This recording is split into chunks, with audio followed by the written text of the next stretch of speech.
სტუმრად გვეყოლება რევაზ კარანაძე, პოლიტეკონომისტი და უფრო მეტი დრო გვექნება დაწესებულება ჩვენ იმისთვის, რომ მიმოვიხილოთ საგარეო პოლიტიკა და საერთოდ მიმდინარე ესეთი გეოპოლიტიკური დაპირისპირება. მე რამდენიმე თემა შევარჩიე და ძირითადად მინდა რომ ვისაუბროთ აი ამ მიმდინარე გეოპოლიტიკურ დაპირისპირებაზე, რომელიც საკმაოდ გამწვავდა რუსეთ-უკრაინის ფრონტის ხაზზე და საკმაოდ ბუნდოვანია ამერიკის შეერთებული შტატები, ისრაელი, ირანის ფრონტის ხაზზე, იქ რა მოხდება ჯერ არავინ იცის, გარდა იმისა, რომ ნავთობის ფასი განუხრელად იზრდება. აი სამხრეთ კავკასიაში როგორ აისახება ჩვენთვის მაინც ეს არის ხო მნიშვნელოვანი ის რომ ჩვენ მოქცეული ვართ ფრონტის ორ ხაზს შორის და როგორ იკვეთება სამხრეთ კავკასიაში აი ამ დიდი ანუ სამი მსხვილი გეოპოლიტიკური ცენტრის თუ მოთამაშე არ მიყვარს ეს სიტყვა ინტერესები. გამარჯობა ქალბატონ ნინო, მოგესალმებით, მივესალმებით თქვენს მაყურებელს და ძალიან დიდი მადლობა ეთერში მოწვევისთვის. ჩვენ დავიწყებ იმითი, რომ გუშინ ვნახეთ უპრეცედენტო შეტევა უკრაინაზე, გამთენიისას უბრალოდ გუშინ არ იყო ეს იყო რუსეთის პასუხი, რაზეც კიევი ამბობდა, რომ აუცილებლად იქნება პასუხიო.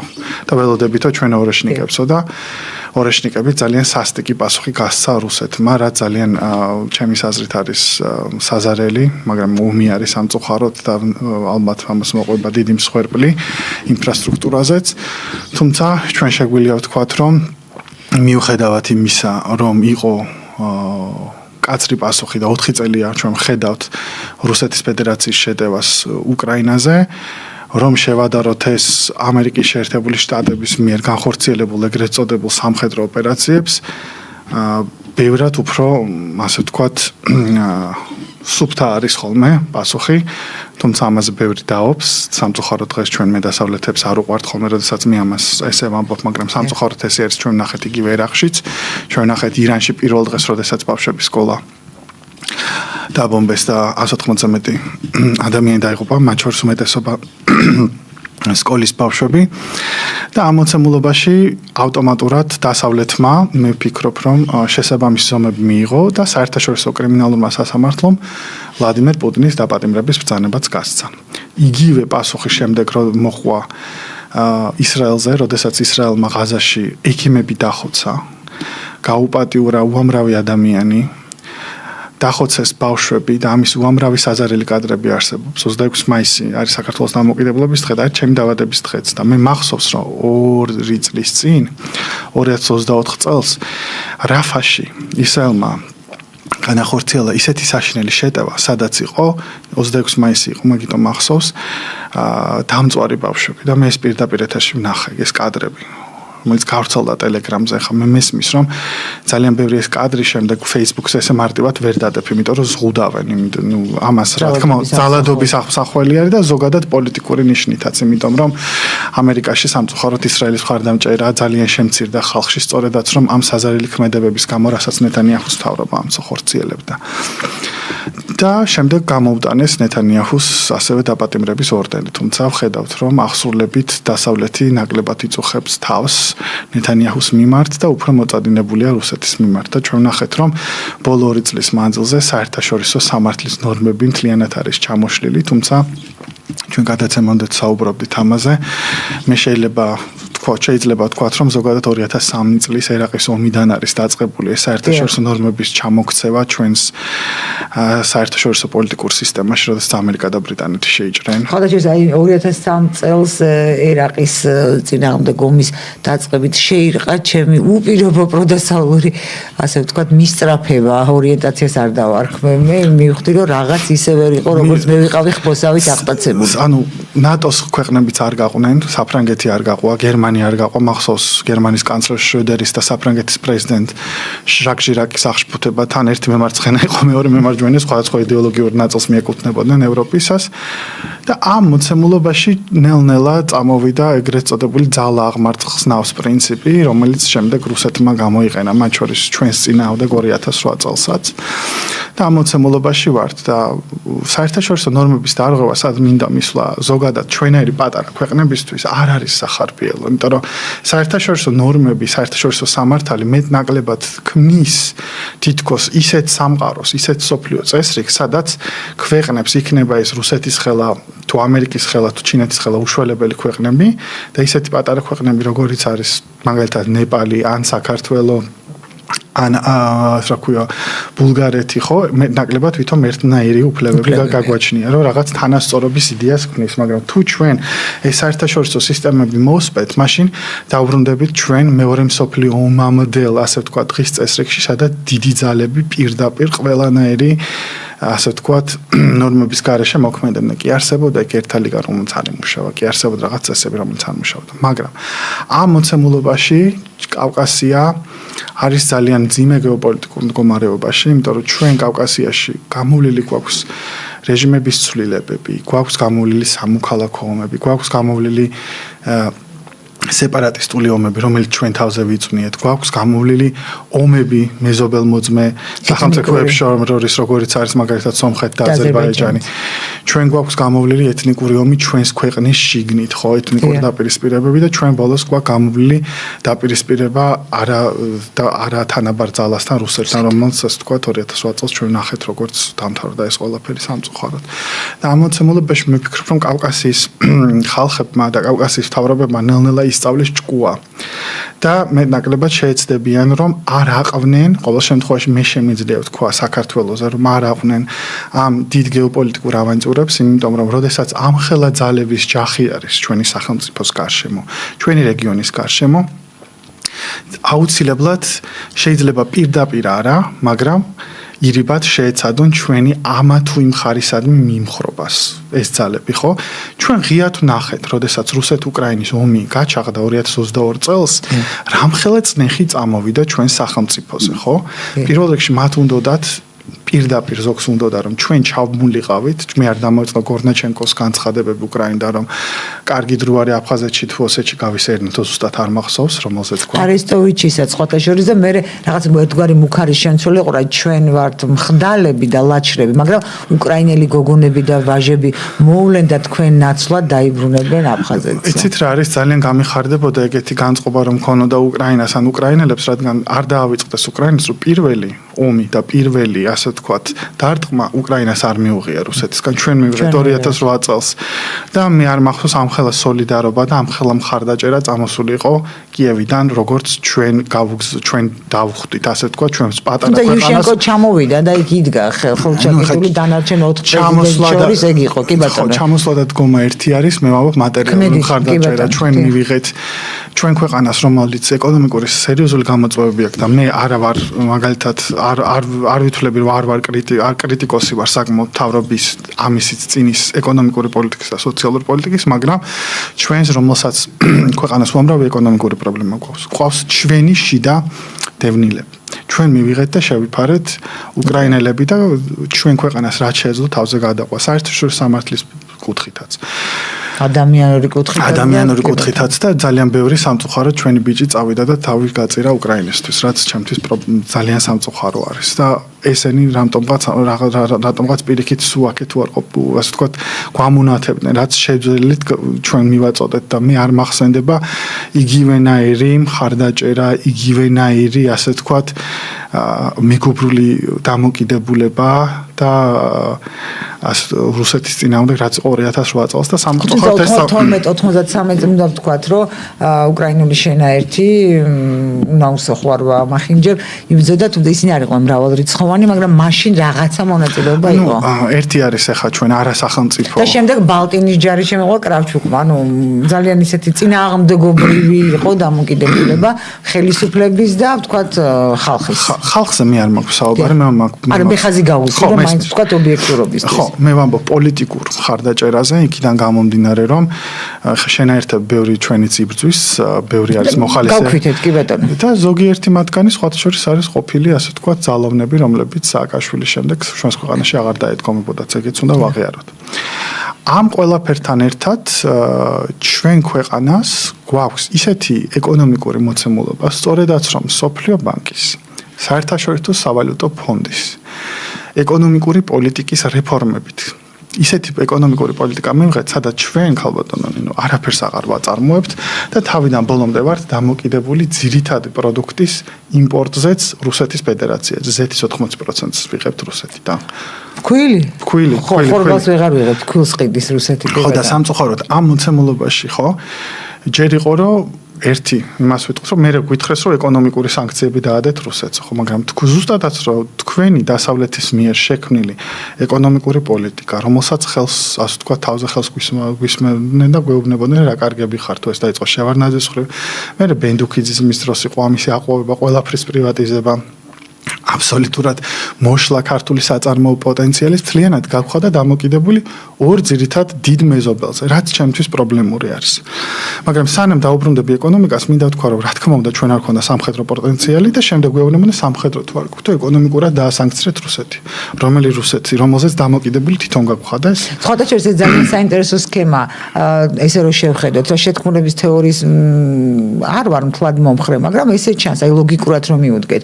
ესე იგი ჯერ ეკონომიკურად დამოკიდებული გაგხდეს თუ გავხდეთ რუსეთზე, თქვათ გავხდეთ ჩვენ თვითონ და ისინი ამას აკვირდებოდნენ და ყოველთვის რაღაც რეკომენდაციებს და დირექტივებს, მაგრამ ამაზე ხმა არ ამოუღიათ და შემდეგ უკვე აი გამოუცხადეთ თქვენ აი ეს ეკონომიკური ემბარგო, რაც იმას ნიშნავს, რომ უფრო დაზარალდები. ანუ ეს წინასწარ ხო არ იყო ეს სქემა ისეთი მუშა თუ ეხლა მე ძალიან ღრმა წიაღს არ მგონია ეს იყოს წინასწარ გაკეთებული. ამჯერ დამოკიდებული გაგხადონ და შემდეგ უფრო ძლიერ დატყმა რომ მიიყენო გაწყვეტის შემთხვევაში.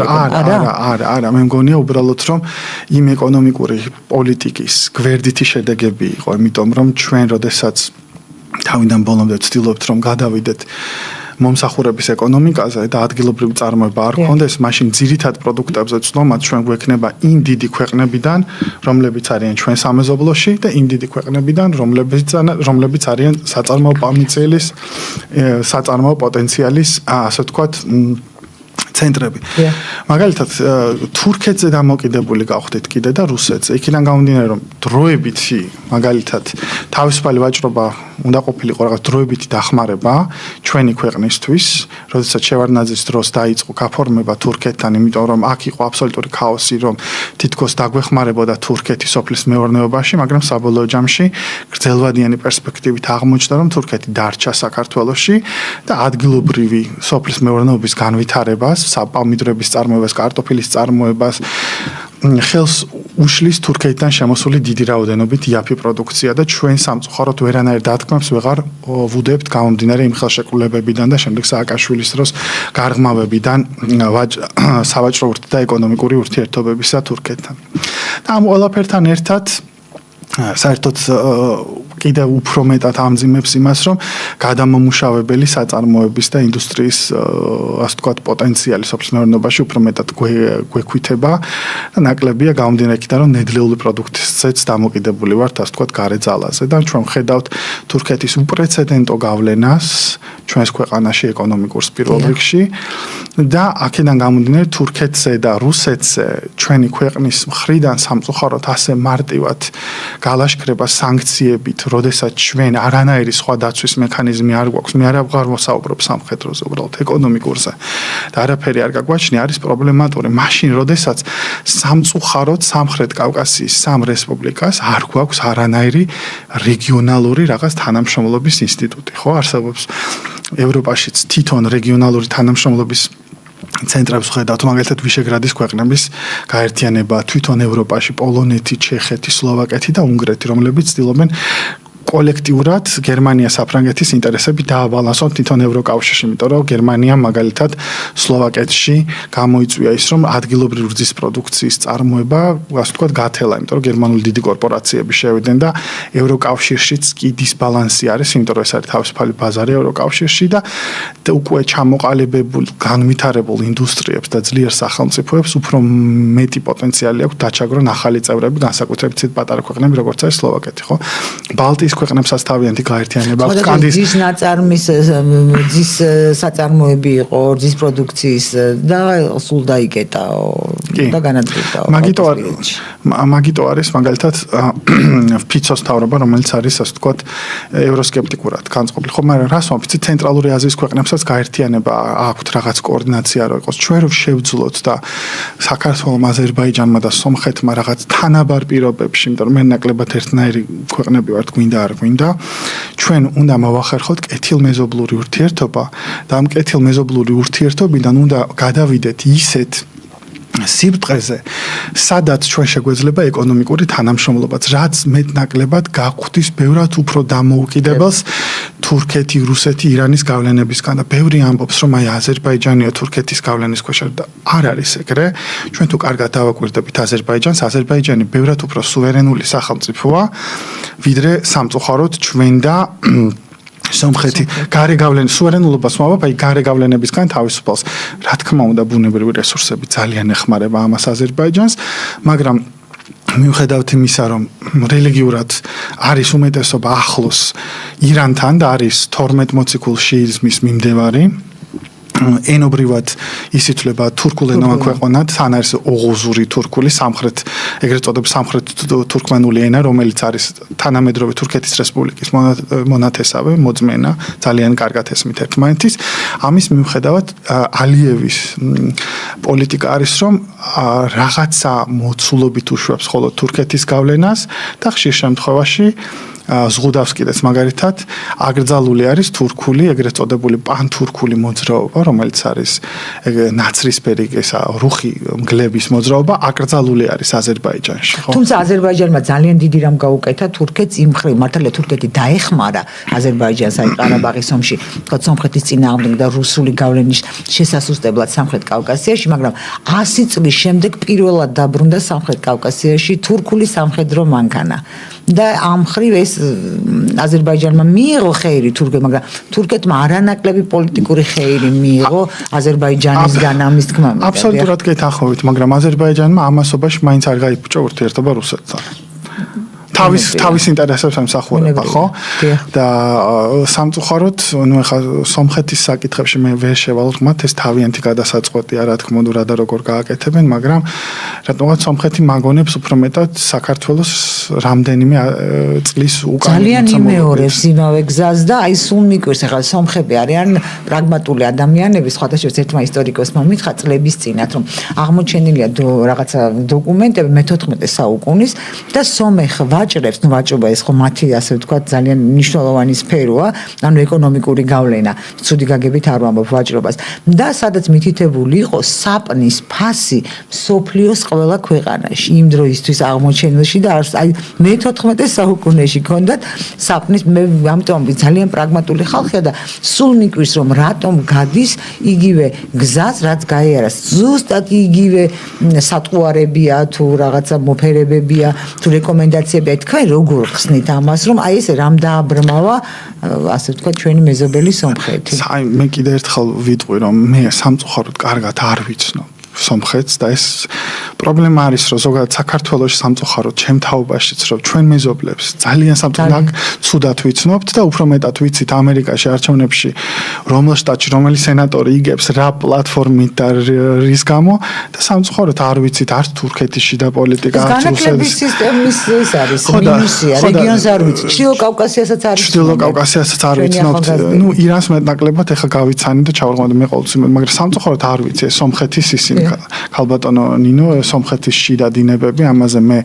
პასუხს ესე ღიად ვერ გაგცემთ, მაგრამ მე შემიძლია ვთქვა ის რომ არა, მე მხოლოდ იმას გეკითხებით, რომ იგივე სქემას ამას არ უნდა სომხეთის არა, გარედან გარეგნულად იგივეს მიყვება და მოწონს თავი და როგორ დამთავრდა ჩვენთვის ეს? ჩვენთვის დამთავრდა იმითი, რომ საბოლოო ჯამში აღმოჩნდით ნეოკოლონიალურ მდგომარეობაში. და ვფიქრობ, რომ სომხეთიც მაგეთ მიდის თან განსაკუთრებით მაშინ, როდესაც სომხეთისთვის საზღვრები არის ზღვაზეც გასვლელი არ აქვს და ალბათ ფიქრობენ, რომ ერთ-ერთი გასვლელი ევროპისკენ არის თურქეთი. შეიძლება მაქედან მიმდინარეობს ეს. ასევე საზღვარი აქვს ირანთან, მაგრამ სომხეთი საბოლოო ჯამში დასავლეთისთვის არის გეოპოლიტიკურად მნიშვნელოვანი ადგილი კავკასიაში, იმიტომ რომ სომხეთი თუ საქართველოს ვერ გამოიყენებენ და საქართველოს მაგალითად მდებარეობს საზღვარი გვაქვს რუსეთთან, სომხეთს საზღვარი აქვს ირანთან. აქედან გამომდინარე ორივე მნიშვნელოვანი მოთამაშეები ვართ. აზერბაიჯანი არის ქვეყანა, რომელსაც ორივესთან აქვს საზღვარი და ძალიან ბევრი მცდელობა იყო აზერბაიჯანის ჩათრევისა კონფლიქტში ირანთან, რაც საბოლოო ჯამში ჩვენ ნახეთ ნახჭევანში რაღაც გაურკვეველი დრონით ჩამოვარდა და აზერბაიჯანმა ძალიან პრაგმატულად გასცა პასუხი ჩვენ ნახეთ შემდეგ მიუხედავად იმისა რომ აზერბაიჯანის მხრიდან ღიათ იყო ამისი დაგმობა თუ ირანის მხრიდან იქნებოდა პასუხი გაგცემთა მაგრამ შემდეგ ალიევი მივიდა კიდეც ისლამური რესპუბლიკის ირანის ისლამური რესპუბლიკის საერთაშორისო და სამძიმარის წერილიც დაწერა ხო ამ მოცემულობაში მე ვფიქრობ რომ მაინც ვერ მოახერხეს ჩათრევა ვერც საქართველოსი ჩრდილოეთის კონფლიქტში და ვერც აზერბაიჯანის სამხრეთის კონფლიქტში მაგრამ ჩვენ ნახეთ რომ აი ეს ევროპის ლიდერების რაღაცა სიმბოლური კონფერენცია გაიმართა ერევანში რაც მე ვფიქრობ რომ მხოლოდ იყო განაცხადი რომ აი მე მაინც შემოვდივარ დასავლეთი მაინც შემოდის ევროპაში სომხეთის გავლით მაინც და ეს იყო უბრალოდ სიმბოლური ასე ვთქვათ გაღიზიანება რუსეთისადმი ყურადღების გადატანის კუთხით. თუმცა ის რომ თურქეთმა ერდოღანმა უარი უთხრა მაკრონს რომ გადასულიყო სომხეთიდან თურქეთში ესეც სიმბოლური დაკეთების ჟესტი რა თქმა უნდა და ამ მოცემულობაში ჩვენ ხედავთ რომ ირანი ძალიან გაძლიერდა და ირანი დღეს ითვლება ერთ-ერთ ყველაზე ძლიერ ისლამურ სამყაროში ძლიერ სახელმწიფოდ ყველაზე გონა რომ თურქეთი იყო მაგრამ აღმოჩნდა რომ ომის კუთხით სუპერძალას უპირისპირდება ირანი და ბირთვული იარაღის გარეშე ასე ვთქვათ გადატეხვა მოახდინა ომში ჩვენ ხედავთ რომ ჰორმუზის სრუტის გადაკეტაც საკმარისი იყო იმისათვის რომ გაზის და ნავთობის დინება შეეჩერებინა ამერიკის შეერთებული შტატების მოკავშირეებისთვის იაპონიის 90% დამოკიდებული არის სპარსეთის ყურის ენერგორესურსებზე და სამხრეთ კორეის. ესენი არიან ამერიკის შეერთებული შტატების პირდაპირ მორჩილი მოკავშირეები. აღარაფერს ვამბობ ევროპაზე. მაგრამ ევროპას შეუძლია გარკვეულწილად ენერგიების ალტერნატივები მიიღოს ნორვეგიიდან, ალჟირიდან და ასე შემდეგ. და ამერიკის შეერთებული შტატები და ამერიკის შეერთებული ცოტა ძვირი დაუჯდება. რა თქმა უნდა, ინდოეთთან ისევ ყიდულობს რუსულ გაზს. ოღონდ რამაკფას იღებს და ეს აისახება თვითონ ფასების აწევაზეც, თუნდაც გერმანიის ფედერალურ რესპუბლიკაში და ძალიან ბევრი ექსპერტი საუბრობს ამას ძალიან ბევრი ჩემი მეგობარი გერმანიიდან სულ იმაზე წუხს რომ აი პრობლემური გახდა რეალურად მოცემულობა მაგალითად დასავლეთ გერმანიაში მიუნსტერში 13 საწარმოდან მხოლოდ 4 თუ 3 საწარმოდა დარჩა ახლა და ამ მოცემულობაში კორეა სამხრეთ კორეაც და იაპონიაც ცდილობენ ალტერნატიული გზები მონახონ და ეს ალტერნატიული გზები სამწუხაროდ არის რუსეთის და მე ვერ ვიგებ ამერიკის შეერთებული შტატების ამ პოლიტიკას როგორ უშვებენ თუ ის თავიანთ გეოპოლიტიკური მეტოქეების წინააღმდეგ მიდიან, ხო? მაშინ რატომ გააკეთეს ისეთი შეცდომა, სადაც მე ვფიქრობ ვერ გათვალეს, იმიტომ რომ ამერიკის შეერთებული შტატები ბევრჯერ ვერ თulis ხოლმე თავის შეცდომებს, ვერ აფასებს სწორედ შესაძლებლობებს, იმიტომ რომ ირანი ეს არ არის ხელწამოსაკრავი ძალა, ის არ არის ვენესუელა, სადაც შეხვალდა უბრალოდ შეცვლი რეჟიმს, ეს არის ინსტიტუციურად გამართული სახელმწიფო მოგწონს არ მოგწონს ინსტიტუციურად გამართულია სადაც დიდი გამოცდილება აქვს სახელმწიფო დიდი გამოცდილება არა ისტორიულზე საერთოდ აღარ ვილაპარაკებ ათასწლეულებიან ცივილიზაციურობაზე მე ვამბობ თანამედროვე ირანი თქვენ წარმოიდგინეთ და ჩვენთან არის წარმოდგენ რომ აი ქალების უფლებისა ქალები არიან 50%-ზე მეტი იმ მეცნიერებებისა ვინც ქმნიან სამხედრო დრონებს ირანში რომ იცოდეთ და ძალიან ძლიერი არის ქალების განათლება ტექნოლოგიურ მეცნიერებებში ზუსტ საბუნებისმეტყველო მეცნიერებაში, ფიზიკაში, ინჟინერიაში და ასე შემდეგ. და ირანს იცით რატომ მოუწია ესეთი განვითარება? იმიტომ რომ ამერიკის სანქციებმა, რომელიც 40 წელი ადევს ირანს, დაეხმარა ირანს ალტერნატიული გზები ენახა. მე რომ გადასარევად ცხოვრობს ირანი, მაგრამ ალტერნატიული გზები განვითარდა ირანი, რაც დასავლეთისთვის ხშირად წარმოუდგენელი არის. რაც არ კლავს გვაძლიერებს. რაც არ კლავს გვაძლიერებს, ეს ფორმულა ქონდა და ძალიან გაძლიერდა ინსტიტუციურად, მეცნიერება ძალიან მაღალ დონეზეა. უნივერსიტეტები ხელ წამოსაკრავი ნამდვილად არ არის ირანში. აღარაფერს აღარ ვიტყვი სხვა დიდ სახელმწიფოებზე, ხო? ეხლა ამერიკა მე ჩინეთს ეჭიმებოდა, თუმცა ვნახეთ სავაჭრო ომის შედეგად, რომ ამერიკა დაზიანდა და ტრამპი თავდახრილი მივიდა პეკინში, ის ცდილობდა გადაედო შეხვედრა ში ჟინპინთან თვეების მანძილზე, იმიტომ რომ ეგონა რომ ირანს ახლა ჩამოშლიო და რაღაც ისე დიდ გულზე მივიდოდა, თუმცა არანაირი გამარჯვების საბაბი არ ქონდა. ჩვენ ვნახეთ მთელი თავისი ეს მილიარდერი ოლიგარქები თან ჩაიყვანა. ეს ხოთი ძალიან ის იყო. აი რა მიზანი, რა მოტივი დაინახეთ თქვენ ამაში, რომ ეს თვალში მოსახვედრი იყო, აი რა საჭირო იყო ამათი ჩაყვანა, ვერ გავგი. ძალიან მარტივი არის იქიდან გამომდინარე, რომ მაგალითად ილონ მასკის Tesla, რაც არის ეს ელექტრომანქანების წარმოება, მიუხედავად სანქციებისა, ბევრად უფრო არაპოპულარული არის, ვიდრე მაგალითად ჩინური BYD და ჩინური ელექტრომანქანები, რომელიც უფრო მეტად იყიდება ამერიკის შეერთებულ შტატებში. იაფიღირს და ხარისხით არ ჩამოვარდება. ბევრი ხა ჩინელებმა ნელ-ნელა ისწავლეს უხარისხო რაღაცების კეთება და ნელ-ნელა დახვეწეს. დღეს აღარ არის 90-იანები და არც 2000-ზე. ხელოვნური ინტელექტის ეს პროგრამა პირდაპირ უწევს ძალიან მაღალ კონკურენციას, აი ამერიკულ პროგრამებს, მე მათ პროგრამებს დავაყენებ ამას, ეს რობოტების თქვენ ანახი გაქვთ ის ვიდეო, როდესაც 2025 წლის რობოტები ძლივს დადიან და 2026 წელს უკვე კონფუსილეთებს აკეთებდნენ, ხო? ანუ ძალიან ძლიერდება ტექნოლოგიურად. ესენი ჩავიდნენ, ჩაიყვანა ეს თავისი ლიდერები, იმიტომ რომ ენახათ თვითონ ჩინეთი როგორ ვითარდება ასე და როგორ უწევს კონკურენციას ეს კომუნისტური რეჟიმის მქონე სოციალისტური სახელმწიფო ამ კაპიტალიზმის, ასე ვთქვათ, ოქროს ცენტრს, ხო? როგორ უწევს ეს ჩინეთი ამ კონკურენციას და სხვა ში ჟინპინი არ შეხვდა არც ერთ მილიარდერს. არც ერთ მილიარდერს არ შეხვდა. ვიდეოში რატომ და შეხვდოდა რანგით ალბათ? არ შეხვდა და მე ოფიციალური სადილი რო იყო ში ჟინპინი რო ადგა სიტყვის სათქმელად, ესეთი ძალიან სასაცილო მომენტი დავინახეთ ჩვენ. ტრამპმა გადაშალა ში ჟინპინის ბლოკნოტი, რო ენახა რა ეწერა.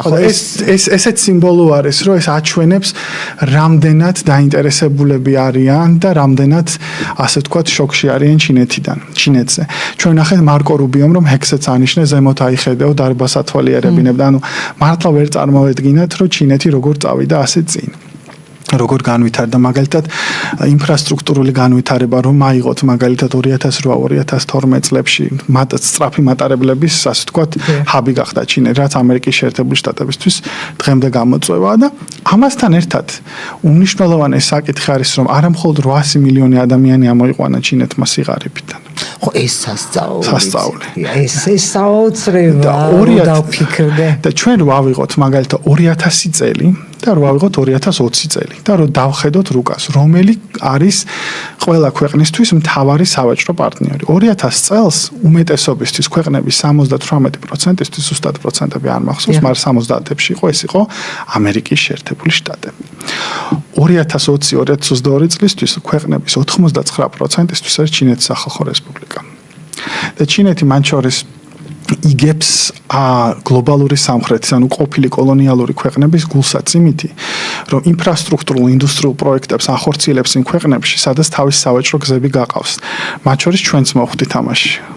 კი ბატონო, შუადერეფნის თემა მივალ უბრალოდ მან, მაგრამ ბევრი ამბობს, რომ ევროპელები და ამერიკელები გამოდიან, რომ ჩინეთის კოლონიალიზმია, მაგრამ ზიმბაბვეს საგარეო საქმეთა მინისტრმა ქალბატონმა აღარ მახსოვს ქალბატონს რა თქვა, რომ კოლონიალიზმზე თუ გინდათ ლაპარაკიო, ნუ ბედაა, რომ ჩინეთს ნუ ლაპარაკობ. ჩინეთი მოდის ეკონომიკურ შეთანხმებებს გვიდებსო და ჩვენო თანასწორად გვიყურებს. ჩვენ არ გვიყურებს ზევიდანო როგორც ფერად განიანებს. ჩვენ არ გვიყურებს როგორც დაბალი დონის. რაც ფერად განიანები არიან ისე ჩინელები კაცვარო თქვა.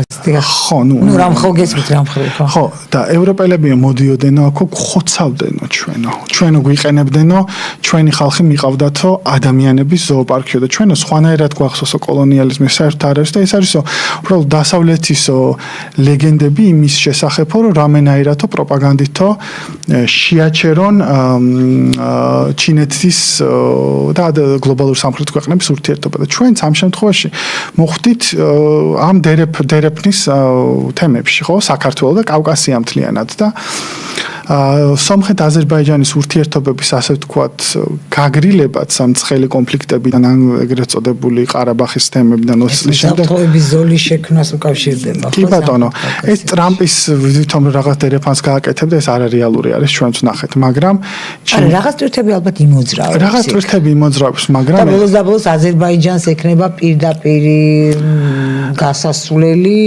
ნახიჭევანი ეს მეორე ხარისხოვანია, მაინც მგონია თურქეთზე და ეს მათთვის მნიშვნელოვანია სახმელეთო გზა. მაგრამ საბოლოო ჯამში მაინც აზერბაიჯანი უკვე მაინც ისევ ჩინეთთან ერთად მუშაობს. სხვადასხვა მე აღარ მახსოვს გადაცემაში იყო ჩემს საჟურნალო მასალაში რომელმა რესპონდენტმა აღარ მახსოვს, მაგრამ თქვა რომ აი ეს რატომ არის კიდევ ეს მოწყვლადი ეგრეთ წოდებული ტრამპის გზა, იმიტომ რომ 1-2 დივერსანტი უნდა რომ იმისთვის რომ უსაფრთხოება დადგეს ძალიან დიდი კითხვის ნიშნის ქვეშ და პატარა მონაკვეთია და იოლია რა ერთი ეყოფა. და თუ დააკვირდებით სად გადის, ხო ეს გადის საზღვარზე და სომხეთის აი სომხეთის ტერიტორიაზეც გადის ირანთან საზღვარზე ხო და ირანთან თუ იქნება კონფლიქტი ამ გზის საფრთხეც დგება ამ გზის. ანუ იქ ირანთან არის საზღვარი მე სულ მოუწოდებ ხოლმე, მაგრამ უჩემოდაც ალბათ სვენელი და მაყურებელი დახედავს რუკას.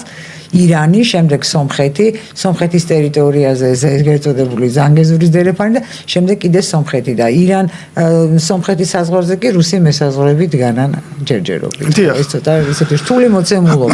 ხო და მე ვფიქრობ რომ მარტივი არის საუბარი იმაზე რომ მე დავარქმევ მას ტრამპის იმას რომ ტრამპს რო უყვარს ყველაფერს თავის სახელს არქმევს ან ამერიკის სახელს ხოლმე და ერთი პერიოდი მას სამტკიცებდა რომ თურმე ირანელები მას თავაზობდნენ აიათოლობას, თუმცა ამ ხუმრობების უბრალოდ თვითონ ამბობს ამას, მე არ მიგონებ ხო. ვიცი რომ თვითონ ამბობს, ხუმრობების მიღმა ჩვენ უნდა დავინახოთ რომ ძალიან კარგი რაღაცა არის საქართველოსთვის ეს დერეფანი, იმიტომ რომ ჩვენ მართლა შეგვეძლება რაღაცა კუთხით დასავლეთ აღმოსავლეთს შორის ვითამაშოთ როლი როგორც ეკონომიკურმა გამტარმა, რაც არა მხოლოდ მომსახურების ეკონომიკაზე გაგვხდის დამოკიდებულს, არამედ სადისტრიბუციო ეკონომიკაზეც და შესაძლოა თუ მთავრობის ნება იქნება, მე ვფიქრობ რომ ნებაზე ძალიან ბევრია დამოკიდებული და იდეოლოგიაზე საწარმო პოტენციალის განვითარებაზეც იყოს საუბარი, იმიტომ რომ ეკონომიკას აქვს სამნაირი ტიპის ეკონომიკა, პირველადი ეკონომიკა, მეორადი ეკონომიკა და მესამედი ეკონომიკა. ბოდიში თუ გამიგრძელდა სიტყვი და ახლა. არა, გაგიძრა. პირველადი ეკონომიკა. შევხედე, რამეს შეკითხავს ხوار გვისვამდნენ. კი, პირველადი ეკონომიკა ეს ქალბატონინო იცით რა არის? პირველადი ეკონომიკა არის ცენტრალური ეკონომიკა, რაზეც არის დაშენებული ეკონომიკა. ეს არის საწარმოო ეკონომიკა, რომელიც სამწუხაროდ ჩვენთან არ არის. მეორადი ეკონომიკა, ეს არის დისტრიბუცია და ლოჯისტიკა, რომელიც მეტნაკლებად შესაძლოა განვითარდეს ჩვენთან თუ იქნებით ჩართული ამ დერეფანში და თუ ღმერთმა ქნას კავკასიაში იქნება მშვიდობა და ჩვენს მეზობლებთან ერთად რამენაირად სომხეთთან და აზერბაიჯანთან ერთად რამე გონივრულ და ხელჩასაჭიდ ნაბიჯებს გადავდგათ. ეს დაგვეხმარება კიდევ ერთხელ და მე ვფიქრობ რომ ჩვენი საგარეო პოლიტიკის პირველი რკალი ყოველთვის უნდა იყოს სამხრეთ კავკასია. მეორე და მესამედი ეკონომიკა ეს არის ეკონომიკა რომელიც ავსებს პირველად და მეორე ეკონომიკას, ეს არის მომსახურების ეკონომიკა, იმიტომ რომ სასტუმროებით, ინდუსტრიით, ინდუსტრიის გარეშე სასტუმროებით და ასე ვთქვათ მიტან-მოტანის სერვისებით და რესტორნებით ქვეყნები წინ ვერ მიდიან. სამწუხარო არის ეს. ჩვენ შეიძლება მოგწონს, მაგრამ ჩვენ თუ არ გვექნება ჩვენი წარმოება, ეს არის პრობლემური და ჩვენ უნდა გამოვიყენოთ ეს დერეფნის საშუალებაც. ახლა მაგალითად ის რომ გზა გაკეთდა ხო და თბილისიდან დასავლეთ საქართველოს ეს ძალიან ეხმარება ბევრ რამეს, იმიტომ რომ საწარმოო პოტენციალის განვითარებას რა თქმა უნდა ჭირდება ასევე ინფრასტრუქტურა და ეს უნდა გამოვიყენოთ საჩვენოდ.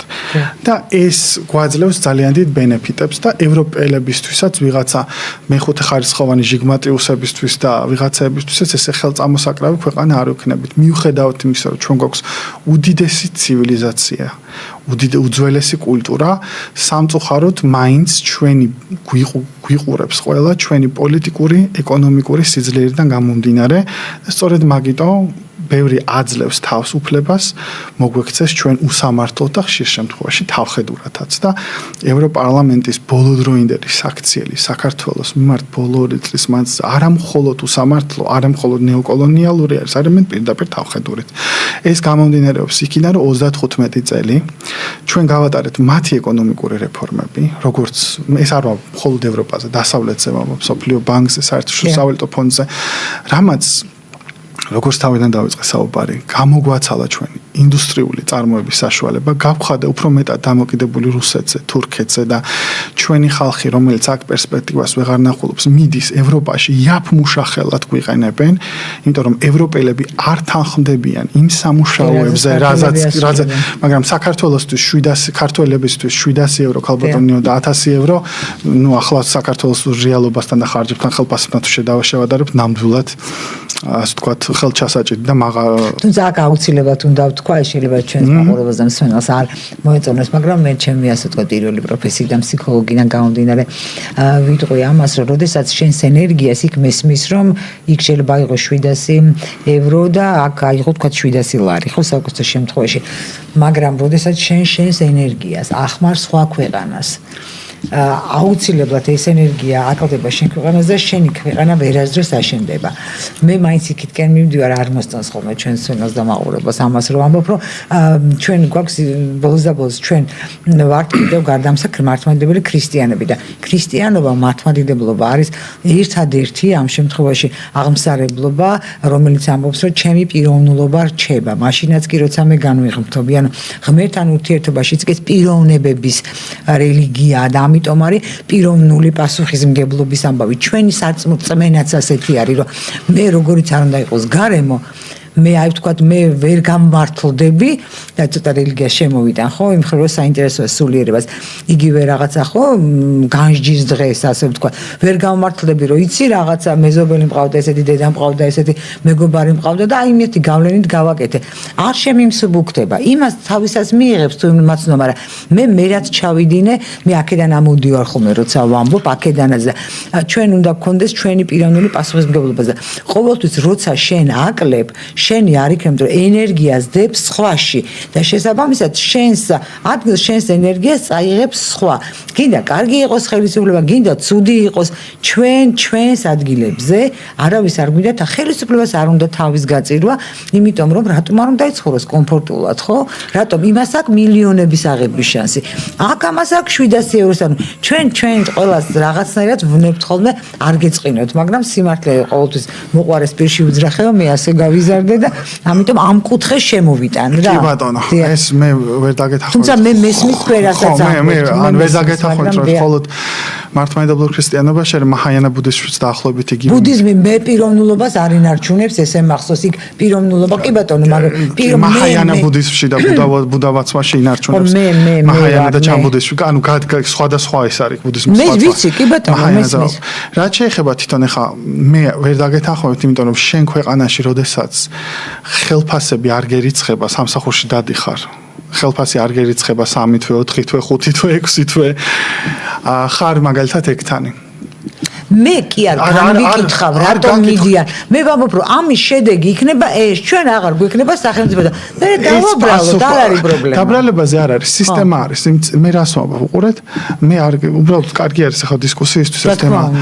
აი მაგალითად ექთნები, რომლებიც 5-6 თვე არ ერიცხებათ ხელფასი. ეს კლინიკები თან მთავრობამ პრივატიზება მოახდინა ამ კლინიკებს, რომ თითქოს მე ვერ ვმართავ და კერძო საკუთრება უკეთესად. ხელფასები არ არის კი არა, მენეჯმენტი არასწორი და მთავრობა არ პასუხს.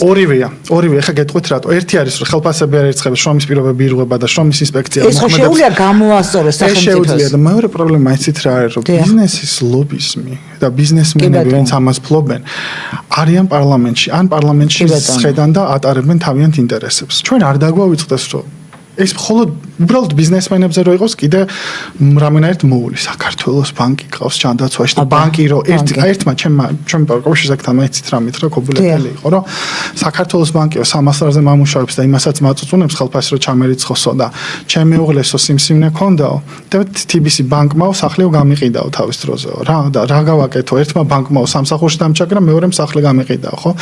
და ესეთი სოციალური მოცემულობა, როდესაც გვაქვს ჩვენს ქვეყანაში, ძალიან დიდი პასუხისმგებლობაა მთავრობის და პოლიტიკური პარტიების თუ მართლა უნდა სახელმწიფო, რომ ამ თემებს მიხედონ. ხო და მე არ მახსოვს ოპოზიციის მხრიდან ამ თემებზე აქცენტი. აი, უბრალოდ ვერ ვიხსენებ. აი, რა უნდა, ხო, აიგივე, ხო, ეს დავასახელებ, აი, ანადოლიძე თუნდაც, ან სხვები არ აქვს მნიშვნელობა. არიან იყვნენ გაერთიანებული ხაზარაძის გარშემო. ხელშეკრულება, სანამ შენ მე მეტყვი გავიგე ბატონო, რომ არ ვარ გახერხ გავიგე, უნდა შეცვალო და უნდა მართო. ხელშეკრულება აი ხაზარაძის ზრუაკ წილი ბანკში TBC-ს აიღე რა ხელშეკრულებას მიდებს მე მომხმარებელს ბანკი, როცა შენ მელაპარაკები, რომ ევროპა კვდება საქართველოში და ოცნებას ევროპისგან აშორებს, ხო? ის ხელშეკრულება ახლოვებს. აი, არავის არ დაუსვამს ეს შეკითხვა. არც ხაზარაძის გვერდში მდგომს და არც სხვა პარტიაში ოპოზიციაში. აი, ეს არის ძალიან საოცარი. აქ შემოდის იდეოლოგია. პოლიტიკური იდეოლოგია, რადგან ჩვენთან ხშირ შემთხვევაში SSRK-ს დაშლის შემდეგ გავხდით პაბზე უფრო კათოლიკები და ხალხსნი რას ნიშნავს პაბზე? ეს ქართული თვისებაა, სხვადასხვა ცოტა პროვინციალური. არ მიწყინონ კიდე. პაბზე უფრო კათოლიკეს იცი რას გულისხმობ, რომ აი ჩვენ საერთოდ ყველაფერი უნდა გავხადოთ პრივატიზაცია და საერთოდ არანაირი სოციალური პოლიტიკა არ უნდა გქონდეს, ასე ვთქვათ, რაღაც სუბსიდიები საბოლოო ჯამში არ ვარგა. არ ვარგა, რა თქმა უნდა. იმიტომ რომ დროებითი არის და გრძელვადიანად შენ თუ სამსახურებს სიღარიბის ხელფასი სამსახურებს ქმნის, 100 ლარის სამსახური არ ეგზის ფულის წავა. რა თქმა უნდა. ხო შენ თუ წარმოებას არ ანვითარებ, მუდმივად ხარ ჩაკეტილი ამ წრეში და მუდმივად ხარ ჩაკეტილი ამ წრეში.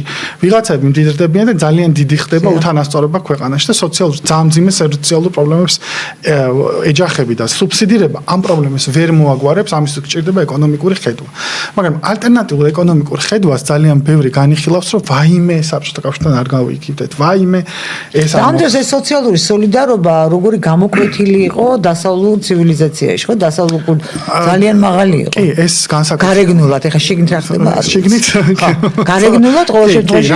ხო, მაგრამ ეს იყო უფრო მეტად, ასე თქვათ, SSRK-ს დაბალანსების ის რომ ხალხი არ აბუნტდეს და მოდი რაღაც სოციალურ დათმობებს წავიდეთ. პროლეტარიატი არაფერს კარგავს, გარდა თავისი ბორკილებისა, რაღაც კიდევ ქონოდა დასაკარგი. ხო, იცით რა, აი შვედეთი განსაკუთრებით სკანდინავიური ქვეყნებს ჰქონდათ ეს რაღაც კეთილდღეობის სახელმწიფოს მოდელები, სადაც უფრო მეტად სახელმწიფოს ჰქონდა, ასე ვთქვათ, ეს კარგი ხელფასები, ბანკების მართვის და სხვა, მაგრამ ეს იყო რეალურად ის, რომ გეოპოლიტიკური მნიშვნელობა ჰქონდა ამას, რომ დაებალანსებინათ SSRK და იდეოლოგიური. რაც სამწუხაროდ დღეს უკვე ირღვევა, იმიტომ რომ საყოველთაო გაფიცვის და სოლიდარული გაფიცვის უფლება ჩამოერთვა ხალხს შვედეთში და ნელ-ნელა ეს იმიტომ რომ აღარ არის საჭირო, ასე ვთქვათ. და ის ძალები ამას აღარ ინარჩუნებთ. საქართველოში ეს მოცემულობა პოლიტიკური პარტიების, რომლებიც თვითონ არიან ამ სისტემის არქიტექტორები, რომლებიც ამ სისტემიდან ნახეს სარგებელი ხაზარაძე რო საერთოდ სოციალურ თემებზე იწყებს საუბარს, სასაცილოა და ყველა მე მგონი ვიცით რის გამოც მოვიდა ლელო პოლიტიკაში, ხო? ეს 2x2 4 არის.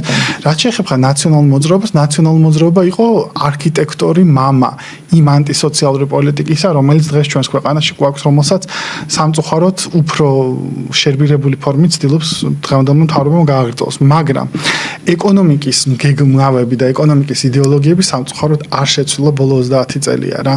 და ეს არის პრობლემა, რომ ჩვენ უნდა გავითავისოთ, სხვა ჩვენს პაპუაშვილმა საქართველოს პარლამენტის თავმჯდომარემ ძალიან სწორი განცხადება გააკეთა, რომ როგორც მე ესე ავქარ, როგორც ევროპა არ არის რაღაცა რელიგია, ხო?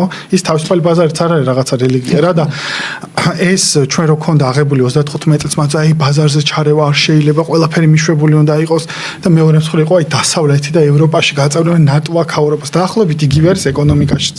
და აქაც უნდა მოხდეს გარდატეხა. რაღაც ნაწილებში, რაც არის საჭირო სახელმწიფოსთვის, ხალხისთვის, იქ უნდა მოხდეს ჩარევა. რაშიც არა, უნდა იქნას მიშვები. მაგალითად, თურქეთოზალზე არ ვიცი თქვენთან ვისაუბრეთ თუ სად ვისაუბრე. ქონდა ძალიან კარგი განვითარების პოლიტიკა თურქეთში. როგორ გააკეთეთ? დაეხმარა მაგალითად სოფლის მეურნეობებს, საწარმოების განვითარებას თავიდან და მერე მოხდა ამის პრივატიზება, ხო? ყველაფრის არა, მაგრამ რაც საჭირო იყო და დღეს თურქეთი ხედავთ უკვე სარიცხის მანქანებსაც აწარმოებს და ბევრ სხვა რაღაცას. ამ მოცემულობების გათვალისწინებით ძალიან მნიშვნელოვანია, რომ ჩვენ თუ გვინდა სუვერენული ძლიერი სახელმწიფო ვიყოთ, სადაც გეოპოლიტიკური გავლენები ქალბატონი ესეთი ძლიერი არ არის უცხოეთისა, უნდა ასევე გქონდეს ჩვენი ეკონომიკური განვითარების და წარმოების პოტენციალი, სადაც თავარი ორიენტედი იქნება არა ის რომ მე მაგალითად დღეს საკმარისი მუშახელი არ მყავს, იმიტომ რომ ქართველებს არ უნდათ დასაქმება ცუდი პირობებია და ამიტომ მოდი ჩვენზე უფრო გასაცოდავებული ღარიბი ქვეყნებიდან შემოვიყვან იაფ მუშახელს, რომელთაც ექსპლუატაციას გაუწევ. საბოლოო ჯამში ეს ვის ეხმარება ეს მომსახურების სექტორი? გესმით რატომ არაპროდუქტიულია გრძელვადიან პერსპექტივაში, ხო? და ჩვენ გვჭირდება პროდუქტიული რა იქნება ჩვენი ქვეყნისთვის და სახელმწიფოს და პარტიებს ამისი ხედვები თუ არა აქვს და მხოლოდ აი ხა 26 მაისს რისთვის გამოდის ოპოზიცია? რა არის მათი შინაარსი? ხო, იდიოტობა არის საბოლოო ჯამში ქვეყნის განვითარებისთვის, ეკონომიკისთვის არ არის ხედვები. მე არ დამოიწყება ლელოზე რო იყო ახლა ლაპარაკი თქვენ გითხეთ. მე ვნახე 2024 წელს მათი წინა საარჩევნო პროგრამები. ლელოს იცით რა ეწერა? რუსული სიმღერების აკრძალვა. ვაი მე რა სამბობთ ეს რაღაცა პროვინციალიზმის ის არის. სხვათა შორის ეს რუსული სიმღერების აკრძალვა. ეს არის ეკონომიკური განვითარება. ტყუილად არ შემოუტანია იმ ხრივ რომ ნაციონალურ მოძრაობის დროს ეს აკრძალული იყო და ასევე გარკვეული სიმღერების სპექტაკლებში. საინტერესოა საიდან მიიღე შთაგონება თუ ხო, ეს მე ის არ ვიცი ეს თუ ეწერა. ხა არ მოვიტყუები და არ წამიკითხავს ხო და ნუ სასწაული ამბავია რა. ანუ ისინი ფიქრობენ რომ აი აქაც სხვათა შორის სულ მიკვირს იგივე არ მინდა ახლა ლაპარაკი პერს, მაგრამ უნდა ვთქვა აი მამკა ხაზარაძე. ხა ის არ არის უგონო ადამიანი, იმიტომ რომ უგონო ადამიანი იმ ბიზნესს ვერ შექმნიდა. არ აქვს მნიშვნელობა ვთქვა ვიღაცამ შეაქმნევინა თავისით შექმნა. რაღაცა უნარები აუცილებლად უნდა ქონოდა და აქვს მას. ისე როგორც ვთქვა სააკაშვილს აქვს ან სხვანაირად ორივადით პრეზიდენტი. კარგია, ცუდია, მე ამაზე არ ვლაპარაკობ. პოტენციალი, იმის პოტენციალი რა ადგილიც დაიკავეს და აი სულ მიკვირს ასეთ სისულელი არ მინდა ვთქვა არაგონიურულ რაღაცებს რატო აკეთებენ ვიღაცა ხო დაგაჯერა აი როგორ შეიძლება ვიღაცამ დაგაჯეროს რომ ეს შეიძლება ჩაწერო პროგრამაში როცა შენ არ ახარ არ ტოვებ ასეთ შტაბეჭდილებას ფულის კეთება ხო ისწავლე ადამიანო და ეს რით ვერ ისწავლე აი ძალიან საინტერესო იმანზე მივდივართ ახლა საკითხზე რომ აი შორს არ წავიდე დღეს დავაკვირდეთ ტრამპს ხო ის ითვლებოდა რომ აი ბიზნესმენია და ფულის მაგრამ ბიზნესი და პოლიტიკა საბოლოო ჯამში ორი განსხვავებული რაღაცა აღმოჩნდა. შენ ხარ სიტყვაზე წარმატებული ბიზნესმენი არის თარგმნებს ჩვენს ვითარებას ტრამპს რო უყურებ კი ბატონო არის თარგმნება იმაში რა პირდაპირ იგივე მაგალითად ძალიან ბევრი ადამიანი რომელსაც Facebook-ზე ძალიან ბევრი ლაიქი აქვს მაგრამ საბოლოო ჯამში პოლიტიკურ ხარდაჭერაში არის თარგმნება და ცნობილი ანტირასისტი მალკომ ექსი ეგრეთ წოდებული ცნობილი შავკანიანი ამერიკელის რომელიც სეგრეგაციის წინააღმდეგ იბრძოდა მან განაცხადა რომ არასოდეს არ შეგეშალოთო თქვენიო ეს ვიზიბილი თქვენი მაყურებლები და მხედვა რომ ეს ითარგმნება ძალაუფლებაშიო რა. და დაახლოებით იგივე არის აქაც. არასოდეს ჩვენ არ უნდა ავურიოთ ერთმანეთში ის რომ ვიღაცა პოპულარულია, ის რომ ვიღაცა კარგად ლაპარაკობს, რამდენად შეიძლება ეს გადაითარგმნოს ძალაუფლებაში, რამდენად შეიძლება გადაითარგმნოს კარგი ბიზნესმენის ფულის კეთების ნიჭი, მაშინ ფულის კეთება უნდა ვნახოთ რა პირობებში გააკეთათ ამ ფული ამ ადამიანმა, ან ადამიანების კოლექტივმა და შემდეგ პოლიტიკურ რეალობაში. იქიდან გამომდინარე რომ 90-იან წლებში განსაკუთრებით იყო სისტემის ნგრევა სერიოზული და ძალიან ბევრმა მოითბო ხელი ამ შემთხვევაში სახელმწიფო ქონებებზე, სხვადასხვა გზებით, ზოგმა მითვისებით, ზოგმა გარიგებით, ზოგმა შეიძლება ჩვეულებრივად უბრალოდ იმ სიტუაციაში სახარბიელო, ასე ვთქვათ, კონტრაქტები და ასე შემდეგ, მაგრამ ეს არის რეალობა რა. და თანამედროვე მოცემულობაში, როდესაც ვიღაცას გონია, რომ ვიღაც PR-შიქს დაიქირავებს, პირდაპირ ამ სიტყვით ვიღო PR-შიქს და ეს შესთავაზებს ესეთ განცხადებას, რომ მაგალითად მოდი რაღაცა აღბრძალოთ, მოდი ამის წინააღმდეგ ვიყოთ, ხო? ჩვენს ქვეყანაში მუდმივად არის გაერთიანება რაღაცის წინააღმდეგ და არასოდეს მე ვერ ვხედავ პოზიტიურ დღის წესრიგს. კონსტრუქციული არ არის თე. არა მხოლოდ კონსტრუქციული, პოზიტიური დღის წესრიგი, ხო? რა უნდა გავაკეთოთ? პოზიტიური კიდევ უფრო მაღალი. ხო, აი რა უნდა გავაკეთოთ? მაგალითად, მე არ მომწონს, ეხა პირდაპირ გეტყვით, არ მომწონს ჩვენი მთავრობის საგადასახადო პოლიტიკა, მაგალითად. მინდა შემოგიერთდე. ხო, მაგალითად, მაგრამ რა მოხდა 2010 წელს ნაციონალურ მოძრაობამ ну კონსტიტუციური უმრავლესობა ჰქონდათ. მიიღო 94 მუხლი, რომელსაც ერქვა ლიბერტი აქტი.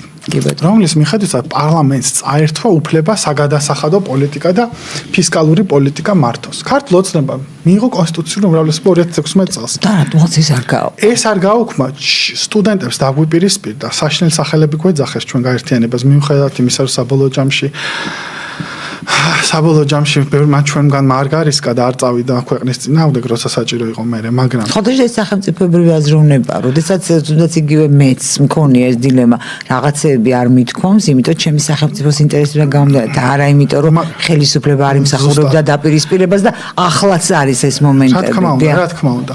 მაგრამ მაშინ იყო ესეთი თემა, რომ ჩვენ ვამბობთ, რომ პარლამენტს უნდა გქონდეს, პარლამენტს თუ წართმევ შენ საგადასახადო პოლიტიკაზე გავლენის საშუალებას, რაც არის უმთავრესი, ხო, ეკონომიკურ პოლიტიკაში.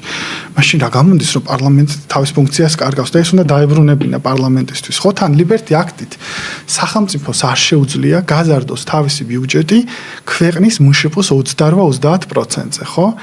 და ეს არის აბსურდი და ქვეყანას მაგალითად პირდაპირ სახელმწიფო ინვესტიციები არის საჭირო იმისთვის, რომ ინდუსტრიული წარმოება განვითარდეს სახელმწიფოში იმ დარგებში, რომელიც არის უფრო კონკურენტული და საჭირო. ჩვენ თუ ამ მიმართულებით არ გვექნება, ასე ვთქვათ, ბიუჯეტის კუთხით სახსრების გადასროლა, სადაც საჭირო არის, ხო?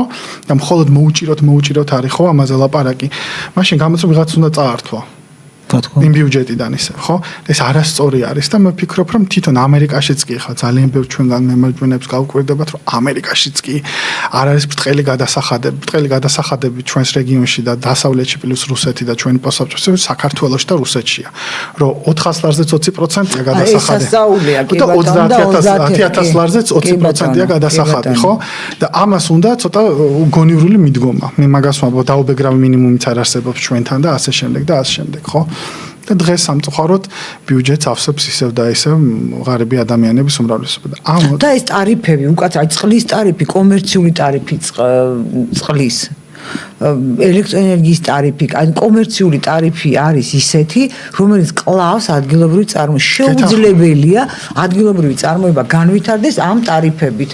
სულ ღარიბი ქვეყანა, ხო, მე იმის მომხრე კი არ ვარ, რომ მოსახლეობას კონდეს მაღალი ტარიფები, მაგრამ მე არ მესმის, როცა შენ კომერციის, კერძო ბიზნეს ამ ტარიფებს ხო გასაგებია, რომ ვერ განვითარდება, როცა შენ გეზრდება გამტარუნარიანობა იმ საერთაშორისო მილსადენების, რომელთაც შენ პროცენტულად გეკუთვნის ბევრი რამ, ეს რატო არ აისახება ტარიფზე პირიქით გაძვირების მხრივ, რატო აისახება არ არის? ეს ისიც რა ლოგიკა არის, რომ ყველაფერი რო თან ეკონომისტი არ ვარ, უბრალოდ მე ლოგიკურად ვამბობ. ყველაფერი რო ძვირდება ბოლო 10-12 წელია წარმოება. თუმცა ყველგან ძვირდება, ესეც ძვირდება, მაგრამ განსხვავება ის არის ჩვენთან ხელფასები რჩება. ხო, იგივე რჩება, კი. ხო, გადავხედოთ მედიანი ხელფასები. ჩვენი ქართული ზღაპარი ხო გახსოვთ, თუ გახსოვთ, აი ეს დედინაცვალი გერსო შავ პურს აძლევდა და წადიო შენ ჭამეო, გამომლესაც აჭამე და სახშიო მთელი მომიტანეო. დაახლოებით. აი ესე იგი რაღაცა ჩვენ გვაქვს ეს უნარი გენეტიკურად, რომ ეს შავი პური უკანაც მივიტანოთ და ყველას ვაჭამოთ. ზუსტად მაშინ მოხდა 2016 წელს კიდე მოხდა ერთი კანონის შემოტანაც, ეს იყო 78 მუხლი. რომელმაც მე ვფიქრობ, არც ერთ ქვეყანას, რომელსაც აქვს პრეტენზია იყოს ქვეყანა, უნდა იყოს დამოუკიდებელი და სუვერენული. ამას ერთის მხრივ სჭირდება, რა თქმა უნდა, ეკონომიკური დამოუკიდებლობა და სჭირდება ის, რომ რაც უფრო დამოუკიდებელია ქვეყანა ეკონომიკურად, უფრო მეტი არის საშუალება, რომ პოლიტიკაში დამოუკიდებელი იყოს და ნაკლებად ჩაერიონ გარდაძალები, რაც უფრო დამოუკიდებელი ხარ ეკონომიკურად. ეს არის ხარისხობრივი, მაგრამ არც ერთ ქვეყანას არ აქვს განსაზღვრული ნორმალურ ქვეყანას მით უმეტეს გადავხედოთ გეოგრაფიას, გადავხედოთ ისტორიულ, გეოპოლიტიკურ მოცემულობას, ეწეროს თავისი საგარეო კურსის განსაზღვრელი კონსტიტუციაში. განსაკუთრებით რომელიმე კავშირში, რომელიმე სამხედრო კავშირში, ეკონომიკურ კავშირში გაერთიანდა. ეს არის ინფანტილური, ეს არის არაპროდუქტიული, იმიტომ შენ არის იმ კავშირს რა მოვა. თუმცა მე ვფიქრობ, აი თქვენ გამორიცხავთ ამას, რომ ეს ჩანაწერი, კი ხა პოსტფაქტუმ ლაპარაკობ ჩვენ მაინც ეს ჩანაწერი რაღაცნაირად იყო დასავლეთიდან იგივე დარტყმის შესარბილებლად. ხო, ანუ ამ ჩანაწერსაც ქონდა რაღაც გარკვეული თავის ისიც ხო ისინიც ხო სულ გვატყუებდნენ რომ მიგიღებთ ნატოში და როგორც ჩვენც მოვატყუეთ რომ ჩავწერეთ რომ რაღაცა ყველაფრის ფასად გვინდა ნატოში. იცით რა არის? მე ვფიქრობ ცოტა ვამსუბუქებ მე ამ ძიმე თემებს ხო გესმის? ეგ ვერსიაც არსებობს, მაგრამ სამწუხაროდ რომ დავაკვირდებით რომ დღევანდელ დღეს რომ ჩვენი ხელისუფლების განცვიფრება რო არის, აი ჩვენ ყველაფერი გავაკეთეთ და მაინც როგორ დავიჩაგრეთ, მე ფიქრობ რომ ის უფრო იდეოლოგიური, იმიტომ რომ ეს იყო მაინც ლტოლვა დასავლეთისკენ, ეს იყო ასე ვთქვათ მაგრამ ხო ნამდვილად ქონდა ამ ქვეყანას ლტოლვა დასავლეთისკენ, არა? ნამდვილად ქონდა. არა, და ჩვენ რები გავაკეთეთ, წინა გადაცემაში წაღვნიშნეთ, თქვენ ჩვენ ოკუპირებულმა ქვეყანამ ოკუპირებულმა საქართველოს, რომელიც ეს საერთაშორისო არენაზე უნდა ეწინააღმდეგებოდეს ოკუპაციებს და სოლიდარობა და მთელი ამბები, ხო? გავგზავნეთ ამერიკის შეერთებული შტატების მიერ არასანქცირებულ ოპერაციაში ერაყში ჩვენი ბიჭები. ერაყში გავგზავნეთ. ეს იყო არა მხოლოდ გაეროს საერთაშორისო ნორმების დარღვევა. ნატოს ქვეყნებიც არ გავყვნენ, საფრანგეთი და გერმანია. ერაყში ჩვენ ვიყავით, რომ ასე ვთქვათ, იცით რა მახსენდება? გერმანელებთან ერთად ვიყავით. ეგ ავღანეთში ავღანეთში ამერიკელებთან ერთად ვიყავით. ერაყში მე ესე მახსოვს გერმანელებთან ერთად ვიყავით. არა, მან პირიქით ერაყში ვიყავით ამერიკელებთან ერთად და ავღანეთში ნატოს მისია იყო. ხო, ნატოს მისია იყო, მაგრამ ამერიკელებთან ერთად ვიყავით ბაგრამის ბაზაზე. კი, მაგრამ სხვა რამეს ვიყურეთ, გერმანია არ იყო ერაყში. მაგრამ ავღანეთში გერმანიაც იყო და 80 კონალობდნენ. რაღაცა მახსოვს გერმანია, კი ბატონო, შეიძლება მეშლება. 80 მილიონი გერმანიას და 3 მილიონი ნახევრიან საქართველოს ერთნაირი რაოდენობის ჯარისკაცები ყავდა. კი ბატონო, ვიცი და ჩვენები მკურნალობდნენ გერმანიაში. და ეს ქალბატონინო რაღაც საკუთხით ხო არ გახსენებთ, რომ აი ჩვენ ხან ბიზანტიას, ხან ირანს, ხან ოსმალეთს ხარკს რო ვუხდიდით, რომ რაღაცა ხო, მაგრამ იქიდან ჩვენ რაღაცა ხეირს ვიღებდით ამ გიორგი ბრწყინვალემ ამ მეთოდით მოახერხა სამეფიან საქართველოს გაერთიანება და რაღაცა ახალი ოქროს ხანა. აქედან რამე ვიღეთ უბრალოდ კითხვის დასმა. ხო და აქედან სამწუხაროდ არაფერი მიგვიღია, გარდა იმისა, რომ ამბობდნენ, რომ კონტრიბუცია, მაღალი კონტრიბუცია.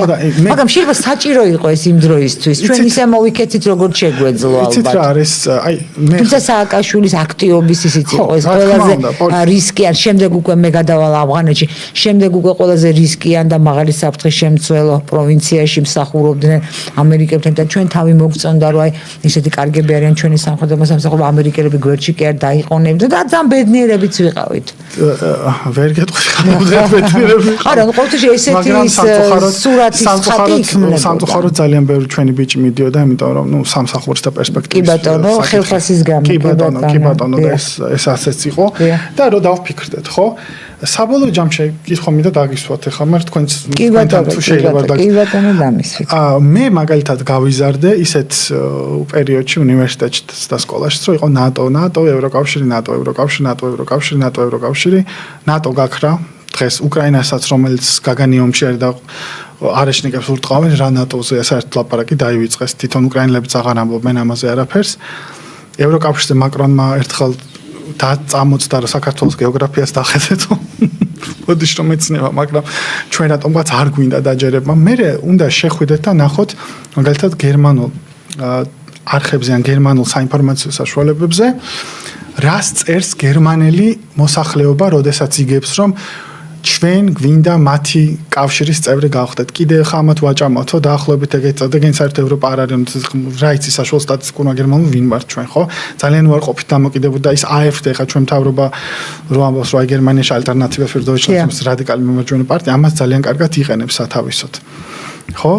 და ეს დამოკიდებულება არის ვინ არიან ესენი საერთოდ რა უნდა ჩვენ მოსახლეობის დამოკიდებულებას და ხანხამ სხვენია ხოლმე და ქართველების მე დასავლეთე ბავშვები რომელიც გამოსწორდა არა ჩვენ ევროპა ვართ და ეს ხალხი შინ ევროპაში აი მე ამაზე მაღალი დიდი პროვინციალიზმი არ მინდა ეს ხალხი რომ ხო გესმით რა და აი ამ კარგვიან ესენი ხო გესმით რა სწორად აი ამ მოცემულობაში ხო ამდენი შერეკილები შორის ერთი მათხოვარი ჩემი ცოლს მოიყვანსო და მეორე მათხოვარი ჩემი მძახალი იქნება აი სკვირა დღეა და მინდა ისე მსუბუქად გავამსუბუქ რა მივიღეთ ჩვენ ქალბატონონინო ამდენამე გავწირეთ და რამდენი წელი გავიდა 35 წლის გამოცდილება მივიღეთ აი ის თუნდაც რომ აი თქვენ 35 წლის ხდებით და უცებ წესით რომ და გქონდეთ მე რომ 35 ხო მაშინ ისეთი მე დასავლეთე ევროკავშირის დროში არა დროში არ დავრბოდი არა მე ჩემ თავზე ხო და ის რომ უკვე კარგია იმ ხრივ რომ რაღაცა გამოცდილება ჩვენ მივიღეთ მართალია რუსი სპორტოლოგების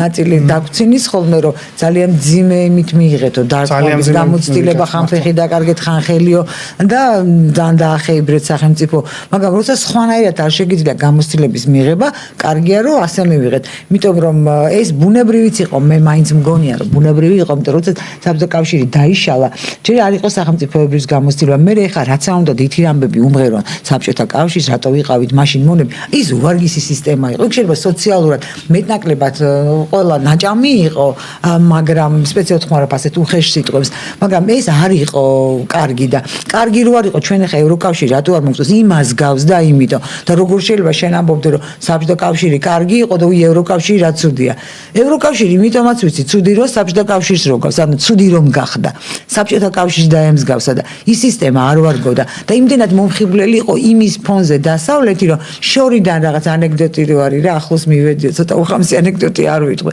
შორიდან ძალიან მომხიბვლელი ჩანდა შეიძლება ამასობაში ისიც შეიცვალა და შემდეგ ის სხვანაირი აღმოჩნდა ჩვენ მომზადებლები ვიყავით ამისთვის სხვა მოლოდინებით წავედით იქ და ამიტომ ეს გამოცდილება მივიღეთ ტკივილები გამოცდილება საერთოდ მოდის ტკივილების არავინ არ თქვას რომ ვიღაც შეცდომით სწავლობს და ამდენად ის რომ მაინც თქვენმა თაობამ ნაკლები ტკივილების ხარჯზე მიიღო თქვენმა თაობამ უშუალოდ ჩემი თაობისგან განსხვავებით რომ ძალიან ბევრი რამ გადაიტანა თავის ტყავზე ეს უკვე კარგია რომ ეს ხბოს აღტაცება აღარ არის და უფრო მეტი რაციონალიზმია ვინ უფრო სახეიროა ჩემთვის ასე დავიწყეთ ყურება და ამდენად ესეც საქმეა მე მგონი იცით რა არის რომ მე გეთანხმებით რომ ჩვენ ხალხმა ბევრი რამე ვნახეთ და ბევრი გამოცდილებაც მივიღეთ და ხშირ შემთხვევაში მე ვფიქრობ რომ წინა თაობებს უნდა ვუსმინოთ ხოლმე იმიტომ რომ ეს არ არის რომ ეხლა მე ახალგაზრდა ვარ და ყველაფერს შევცვლი ეგეთ მომენტი მეც მქონდა ერთი 15 ყველას მქონდა კი მაგრამ საბოლოო ჯამში აღმოჩნდა რომ მეც მქონდა თქვენ ხელა რო ვიყავით საბოლოო ჯამში აღმოჩნდა რომ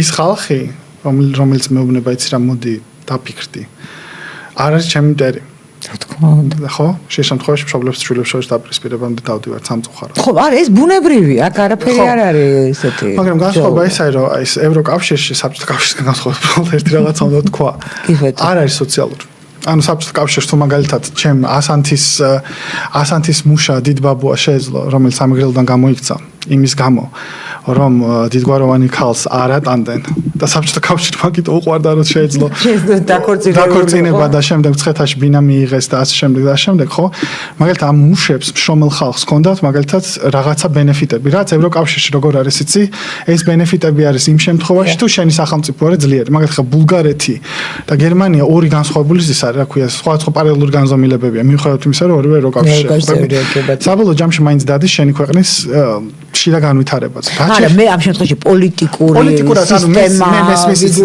იცით რა ხშირ შემთხვევაში მე ვფიქრობ მაგას იმიტომ ამბობ რომ აი დამოუკიდებელი გადაწყვეტილებების მიღების საშუალება ზღუდავს ხო ევროკავშირის საბოლოო ჯამში ხო იმიტომ რომ გინდა არ გინდა ყველაფერი დადის ბრიუსელის დღის წესრიგს და ეს ბრიუსელის დღის წესრიგი საბოლოო ჯამში არის ვაშინგტონის დღის წესრიგის გადამღერება ან ბერლინი და პარიზი წყვეტავენ ყველაფერს რა დიდი მოთამაშეები იმიტომ ბერლინი როგორც ეკონომიკური ცენტრი და საფრანგეთია რეალურად საბოლოო ჯამში ბირთვულ ენერგიასაც კი თავის ყოფილი კოლონიებისგან ნიჟერიდან იღებს დღემდე ექსპლუატაციაში ყავდა თუმცა ნიჟერში მოხდა გადატრიალება და გააგდეს ფრანგები უფრო სწორად გამახსენდა რაც შეეხება იმას რომ გამოსვლია მივიღეთ მე ვფიქრობ ძალიან დიდი გამოსვლია მივიღეთ ის რომ თავრობა რომელიც რამდენიმე წლის წინ ამბობდა რომ აი მოდი და ევროკავშირში დაგასაქმებთ და მთავარი ევროკავშირის წიტყვის იმის მიხედვით იქნება შრომის ინსპექცია იმის მიხედვით იქნება სოფლის მეურნეობა ჯანდაცვა ხო დღეს ესე აღარ არის სანამ არ გითხეს უნდა დაგაქორწინოთო მანამდე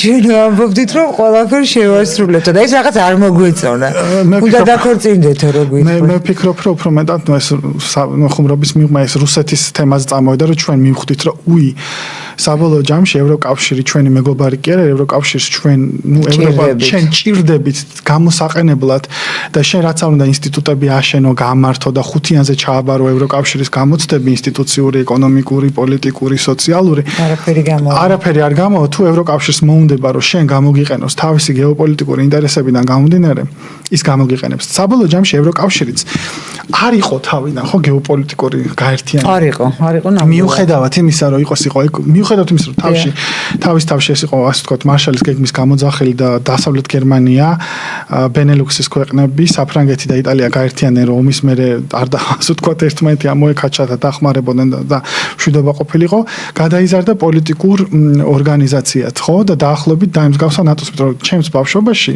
სტუდენტობისაც ნატო და ევროკავშირის ძალიან განსხვავებული პოზიციები ეკავა. ეხლა თითქმის ზღვარი დაიკარგა მათ შორის, ხო და უკრაინის ომის შემდეგ ძალიან ნახეთ ეს ცენტრალიზებული ამერიკის პოლიტიკის გამტარები გახდნენ რა რეალურად რა და ევროკავშირის საბოლოო ჯამში როგორც ისრაელი ამერიკის პოლიტიკის და ამერიკის ფარის გარეშე ორივე არიან ძალიან სუსტები. და ისრაელიც იმიტომ ახორციელებს გენოციდს, იმიტომ რომ ამერიკის ზურგი აქვს და იცის რომ სანამ ამერიკის ზურგია ჰააგაში მათ არავინ არ გაარსამართლებს. თქვენ თუ ნახეთ ეხლა უბრალოდ საერთაშორისო წყლებში დააპატიმრეს ფლოტილა, აბარდაჟი გაუკეთეს სქემს, ირლანდიის პრეზიდენტის და ექიმები დაიჭირეს, მერე მიიყვანეს ცემეს გაუპატიურეს ეს ჰუმანიტარული ფლოტილა, აწამეს ეს ხალხი და მერე გამოვიდა ისრაელის ეს რა ქვია ჰიმნი ჩაურთეს, ეს ჩვეულებრივი ფაშიზმი არის ჩემი აზრით, მერე გამოვიდა ნეთანიაჰუ და თქვა რომ ეს არასახავსო ჩვენ ღირებულებებსო და დისტანცია გააკეთა ამ ბენგვირისგან, უსაფრთხოების მინისტრისგან რა, გეგონებათ სხვა თავრობა იყოს. ამ მოცემულობაში ეს კეთდა, იმიტომ რომ ამერიკის ზურგი აქვს. და ამერიკის ზურგი როცა აღარ გაქვს შენ მაშინ შენ რჩები იმ მოცემულობაში, სადაც ევროკავშირი და ამერიკა შორის ურთიერთობა დაიძაბა. ხო ნახეთ ევროკავშირი როგორ მოწყვლადი გახდა, როგორ უცებდა ტონი შეცვალა ამერიკის მიმართ და სინამდვილეში მე დაიწყო ჩინეთთან მოლაპარაკებები და სიამტკბილობები, ხო? და საბოლოო ჯამში ეს არის პრობლემა, რომ ჩვენი გამოყენება უნდა და ყოველთვის უნდა სხვებს ჩვენი გამოყენება, იმიტომ რომ კეთილი დეიდები და ბიძიები უნდა ვისწავლოთ, რომ საგარეო პოლიტიკაში, საერთაშორისო არ არსებობენ, ყველას რაღაცა ინტერესი აქვს, ჩვენი ინტერესი უნდა ქონდეს. და აი ჩვენ ვერ მივხვდით, ჩვენ რომ ისინი ამაში გამოგვიყენებენ, ჩვენ რაში გამოვიყენებთ მათ. ჩვენ რომ ეს დაგვენახა, რომ ჩვენც ბოლოს და ბოლოს ის არის, ხო? თან ბოლოს ქართული გამონათქვამია ეს ძმას ანგარიში უყო, მაგრამ ძმება დარჩნენო. ანუ ჩვენ ვერ დავინახეთ ჩვენ რა ხეირი გვექნებოდა აქედან. რომ დაგვენახა და აგვეწონა იქნებ და მიჩვეულებიც იყვნენ, რომ აი მიცით რა არის კიდე არის ჩვევასაც ძალიან დიდი მნიშვნელობა. 35 წელი, როდესაც მათ თავს უქნევ. მათი არასამთავრობო ორგანიზაციები შეუჩვენოს ნუ შეჩვენოს ნუ გადააჭმე ანდაზებს მოვიშვენიერებს. აი წარმოიდგინეთ არასამთავრობო ორგანიზაციების წარმომადგენლები ისხდნენ პარლამენტში ექსპერტებად ითვლებოდნენ, ვიღაცა 25 წლის იურისტები და სიტყვა შეცვლიდან ვითომ გავლენა ჰქონდათ, რომელიც მაგალითად დაწერდნენ ვინც მაგალითად და ეს ვითომ პოლიტიკაზე და მოდიოდა ფული. სხვა შორის იგივე პრობლემა ძალიან კარგი იქნება, რომ ბიზნესის გავლენაზეც მიიღონ იგივე კანონი გამჭვირვალობის, რაც იქნება, ბევრი რამე გამოჩნდება კიდე მან. უფრო მეტად სოციალური გავხდებით. მაგრამ რომ დაუბრუნდა ახლა ისევ საგარეო პოლიტიკას. მოგებას საბოლოო ჯამში არ გეუბნებიან მოგება ეს კომერციული საიდუმლოა. როგორ არის კაცო კომერციული საქმე იმ მოგებიდან შემდეგ გადასახადები ითვლება თუ ვინმე დასჭირდება ნუ გაიგებ რამდენი ყავს დასაქმებული და როგორში რას ქვია მოგება იმ კომერციული საიდუმლოა რა ხდება ხოლმე ესეთ ყველა სასწილო ისე რომ გვეუბნებიან რომ კომერციული საიდუმლოა და ჩვენ ვერ განახებთ ამისთვის საკამერს ფული არ გვაქვს მაგრამ გაფიცვას მოვაწყობ უცებ ფული გჭდება და კომერციულ საიდუმლოზე გამახსენა ის საქსტატის პრობლემა რა არის კიდე იცით რომ საქსტატი მაგალითად განაიღებს მონაცემებს ხელფასების შემოსავლა სამსახურიდან სადაც ასახულია ეს ყველაფერი. არა, მიდის და კომპანიას ეკითხება რა ერთმანეთთან საშუალო ეს მე ვფიქრობ არაზუსტია. ხო, საგარეო პოლიტიკას რო დავუბრუნდეთ. ხო, რო დავუბრუნდეთ, თუ შეიძლება და ის შუა დერეფნის ამბავი, ჩვენ ახლა შიგნით სანამ არ დავლაგდებით. აი ჩვენ ვახსენეთ დასაწყისში 800 მილიონი ადამიანი გამოკვება. ჩინეთმა. არა მარტო გამოკვება, არა მარტო, სიღარიბიდან ამოიყვანეს. საშუალო კლასით იტალიაში დადიან დასვენებლად. კი ბატონო, და მე ყოველთვის მიკვირდა და ერთხელ ამაზე ჩავწეროთ გადაცემა. ვისაუბროთ, აი რა გახდა ამ 3.700.000 ადამიანის დასაქმება, გამოკვება ასეთ კლიმატურ პირობებში და მათთვის ცხოვრების ნორმალური პირობების შექმნისთვის ძალისხმევა. აი მე არ მესმის, იმიტომ რომ ეს პოლიტიკა უნდა იყოს ისეთი, რომ მოახერხო შენ ასე დამშიო ეს 3 მილიონი მე დამშევას ვეძახი როცა არ შეგიძლია საშუალო ფენის დონეზე თორემ იმას გამო ვიღაცას შავი პური ენატრება და ამას არ მაგრამ ამ პირობებში ამ კლიმატურ პირობებში ამ გეოპოლიტიკურ მოცემულობაში და არსებული საერთაშორისო ხელშეკრულებების კანონების ეს ხო გაძლევს საშუალებას რაღაცები გააკეთო არა შექმნა სამუშაო ადგილები გარემო როცა სამუშაო ადგილები რატო გირჩევნია გასცე ის მოგეთ ამაზე შემდეგ ეს არის ერთ უბრალოდ საგარეო პოლიტიკაზე ვიტყვი ხო და საგარეო პოლიტიკას მინდა კითხვა დავსვა აი საგარეო პოლიტიკა ამას მოუვლით რაღაცნაირად თუნება იქნა რა მოუვლით რაღაცნაირად მაგრამ საგარეო პოლიტიკა თუ არ დალაგდა შეიძლება ვერ მოვიცალოთ საშინაო საქმეების უსაფრთხოება არ იქნება და ომში იქნება ამას ვერ მოუვლით აი თქვათ აი ვისი ინტერესი არის ამ შემთხვევაში ეს შუა დერეფანი შეიძლება იქცეს ჩვენი უსაფრთხოების გარანტია თუ პირიქით საფრთხის შემცველია მიმდინარე მომენტის გათვალისწინებით ორივე არის. ეხლა უბრალოდ ერთს დავამატებ საგარეო პოლიტიკის დანიშნულება როგორ ხელშეკრულებებს დავდებთ. თუ ჩვენ ხელშეკრულებებს დავდებთ, სადაც მოკლევადიანად დახმარება მოდის როგორც თურქეთთან გავაკეთეთ და გრძელვადიან პერსპექტივაში ადგილობრივ სოფლის მეურნეობას კლავს, ეს უნდა გავთვალოთ. გრძელვადიანი მოგება, საშუალოვადიანი მოგება, მოკლევადიანი მოგება. აი დავითაშვილი რატომ წაიყვანეს სოკარში გამაგებინოს ვინმე? მაგაზე ხო ხელშეკრულებებთან მივდივარ. ხო, ეხლა რაც შეეხება შუადერეფანი პრემიერი იყო კაცი. კი. და შუადერეფანს რაც შეეხება, ხო? შუადერეფანი ეს არის ერთის მხრივ უსაფრთხოების გარანტი იმ შემთხვევაში, რომ ინტერესი იქნება იმ ქვეყნების, რომ აქ იყოს უსაფრთხოება, რომლებიც შუადერეფნით ისარგებლებენ, რომლებიც თავიანთ თვირთს გაატარებენ, ან რომლებიც ვაჭრობიდან ბენეფიტებს მიიღებენ, მათ შორის თურქეთი, ევროპა, ჩინეთი, ცენტრალური აზია და ირანიც, მაგრამ იქნება ეს საფრთხის შემცველი თუ იარსებებენ მათი მოპოეკრე ძალები, რომლებსაც მოუნდებათ მაგალითად რამე არეულობა მოაწყონ ჩინეთსა და დასავლეთ ევროპას შორის მაგალითად. ეს საფრთხე ნამდვილად არსებობს. ერთის მხრივ უსაფრთხოების გარანტი იქნება თვითონ ის სახელმწიფოები, რომლებიც არიან ჩვენ გარშემო და რომლითაც ამით ისარგებლებენ, მაგრამ არის დიდი მაგრამ. თუ მოუნდებათ ამ საერთაშორისო ვაჭრობის ჯაჭვის ჩაჭრა ვიღაცებს სანგეზურის დერეფანში გადაკეტვა, ეს იქნება გადაკეტვის დივერსიის, ან დივერსია არც არის საჭირო, მაგალითად აქ ან საქართველოში მაგალითად რაღაც ისეთი მთავრობის მოყვანა, რომელიც უარს იტყვის შემდეგ ამ შუადერეფნიდან და გამოვა და რაღაც ასეთ, მაგრამ ეს ნაკლებად სავარაუდოა. თუმცა ანუ ვფიქრობ, რომ ეს არის საფრთხე რა. და ეხლა რაც შეეხება ბენეფიტების მიღება ყველაფრიდან შესაძლებელი, ოღონდ ამაში შეიძლება გონივრული დაგეგმა, ის რომ ბენეფიტებს მიიღებს 2 თუ 3% მდიდარი მოსახლეობის, ეს არ გვაწყობს. იმიტომ საბოლოო ჯამში თუ მოსახლეობის 98% უკმაყოფილოა, თუ ის რომ საშუალო ფენა ვეღარ საშუალო ფენობს, ასე ვიტყოდი, მაშინ ეს პრობლემურია და ქვეყანა უფრო მოწყვლადი ხდება საგარეო გავლენების მაშინ, როდესაც არის არასტაბილური სოციალური სიტუაცია და ეკონომიკური სიდუხჭირე და ამას ძალიან ბევრი გამოიყენებს სათავისოდ რა. და ეს მინდა მაინც ვკითხოთ, აი თქვენ თქვით, რომ არ გამოვიდა აზერბაიჯანის და საქართველოს რაღაცნაირად ჩათრევა რუსეთთან დაპირისპირებაში. მე ვფიქრობ, რომ თქვათ აი საქართველოსთან რომ გამოსვლოდათ რაღაცნაირად აზერბაიჯანი უფრო მაღალი რისკის ქვეშ იდგა და აზერბაიჯანიდან რომ გამოსვლოდათ საქართველო უფრო მაღალი რისკის ქვეშ და მიუხედავად იმისა, რომ არსობრივად განსხვავებულია ჩვენი სახელმწიფოები, ეს ტანდემი რაღაც ძალიან მნიშვნელოვანია და იყო კიდეც ერთი პერიოდი მას ლაპარაკი, რომ ვინც გავლენას მოახდენს, დაიმორჩილებს გავლენის მხრივ აზერბაიჯანს ავტომატურად მიყვება საქართველო და პირიქით საქართველო და ამ დროს აი ავანსცენაზე გამოჩნდა სომხეთი. შეასრულებინებენ სომხეთს ტროას ცხენის როლს სამხრეთ კავკასიაში? იმიტომ რომ ამ ორის იმედი დაკარგეს უკვე? იცით რა არის? სომხეთის მდებარეობა როგორი არის, იცით რა, სომხეთს არ აქვს პირდაპირ საზღვარი რუსეთთან. სომხეთს აქვს პირდაპირ საზღვარი ირანთან. მაგრამ ტროას ცხენის რა როლი უნდა შეასრულოს სომხეთმა, არ შეიძლება ურსულა ფონ დერ ლაინის გონია, რომ სომხეთის რაღაც გეოგრაფიულად ახლოს არის ჩვენთან რაღაცა ამბობენ, ხო?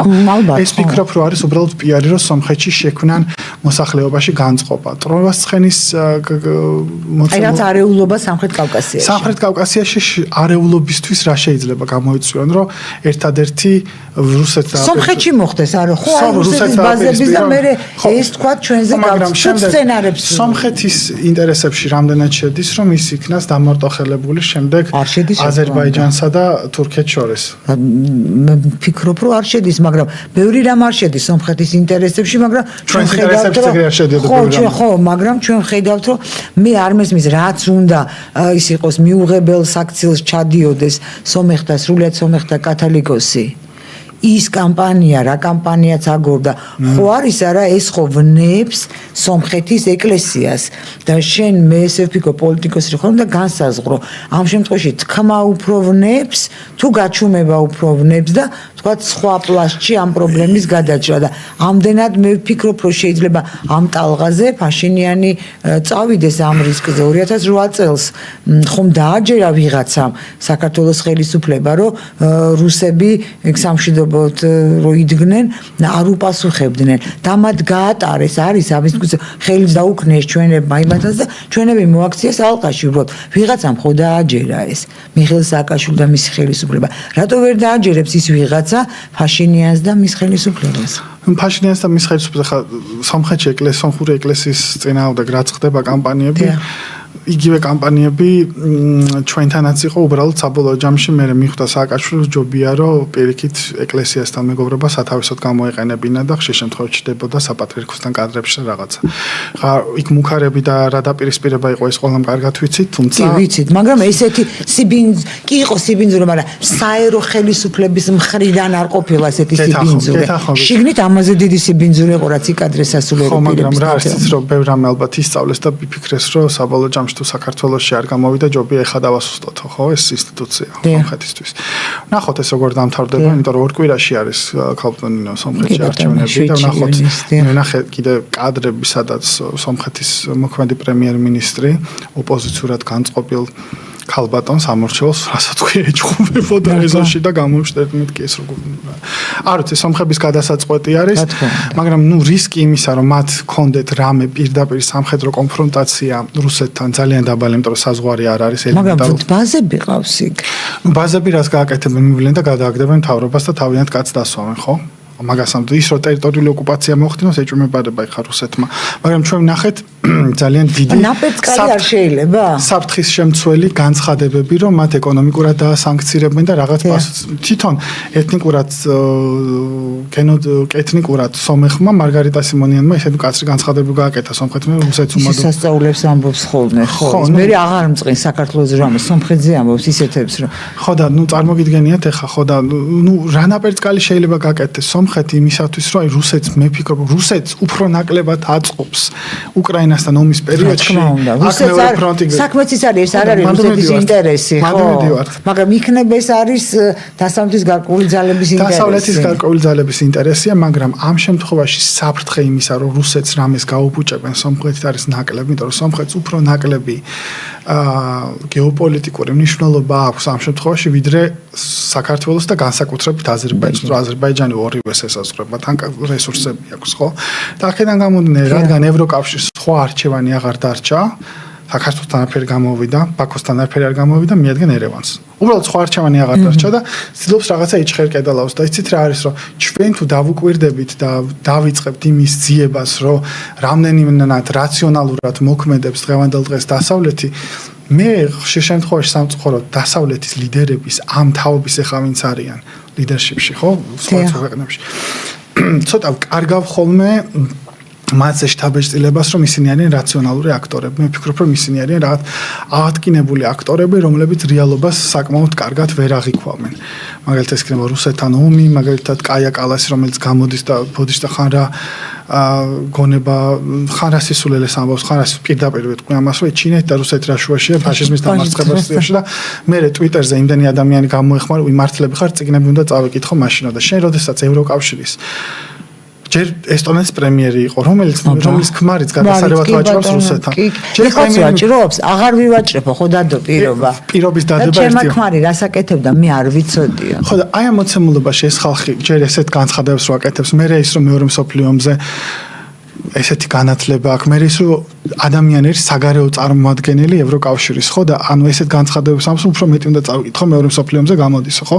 ევროკავშირი ეს ხო არ არის მაგალითად არ ვიცი პარაგვაი რომელსაც არა ნაკლები შეხება ქონდა მეორე მსოფლიოსთან, ხო? ან მე ვფიქრობ პრობლემურია ან მერცის განცხადებები, ან ხალხი რომელიც გველაპარაკება სიტყვის თავისუფლებაზე ტვიტების გამო, იმის გამო რომ ხალხი გმობს გენოციდს ბრიტანეთში ხალხს იჭერენ ყოველ დღე ხედავ კადრებს მოხუც ადამიანებს 80 წელს გადაცილებულ ადამიანებს ზოგი ეწლშიც ის როგორ აპატიმრებენ ბრიტანეთში იმის გამო რომ მათ უკეთიათ მაგალითად პალესტინის დროშა და პროტესტებენ ბრიტანეთის მონაწილეობას ამ საზარელ მოქმედებაში გენოციდში მე არ ვიცი რა ვთქვა თუ გენოციდი არ არის ადამიანების უფლებების დარღვევა ესე იგი მათთვის ადამიანების უფლებების დარღვევა თბილისში რა ხდება ხო? ძაღლიშვილია, მაგრამ ჩემი ძაღლიშვილი. ხო, გესმით? სხვისი ძაღლიშვილები დასაჯელია, ჩემი ძაღლიშვილები ჯვარიმწერია, თავზე ხელის გადა. აი ეს ხალხონინო და საბოლოო ჯამში იგივე არ იყო ჩვენთანაც.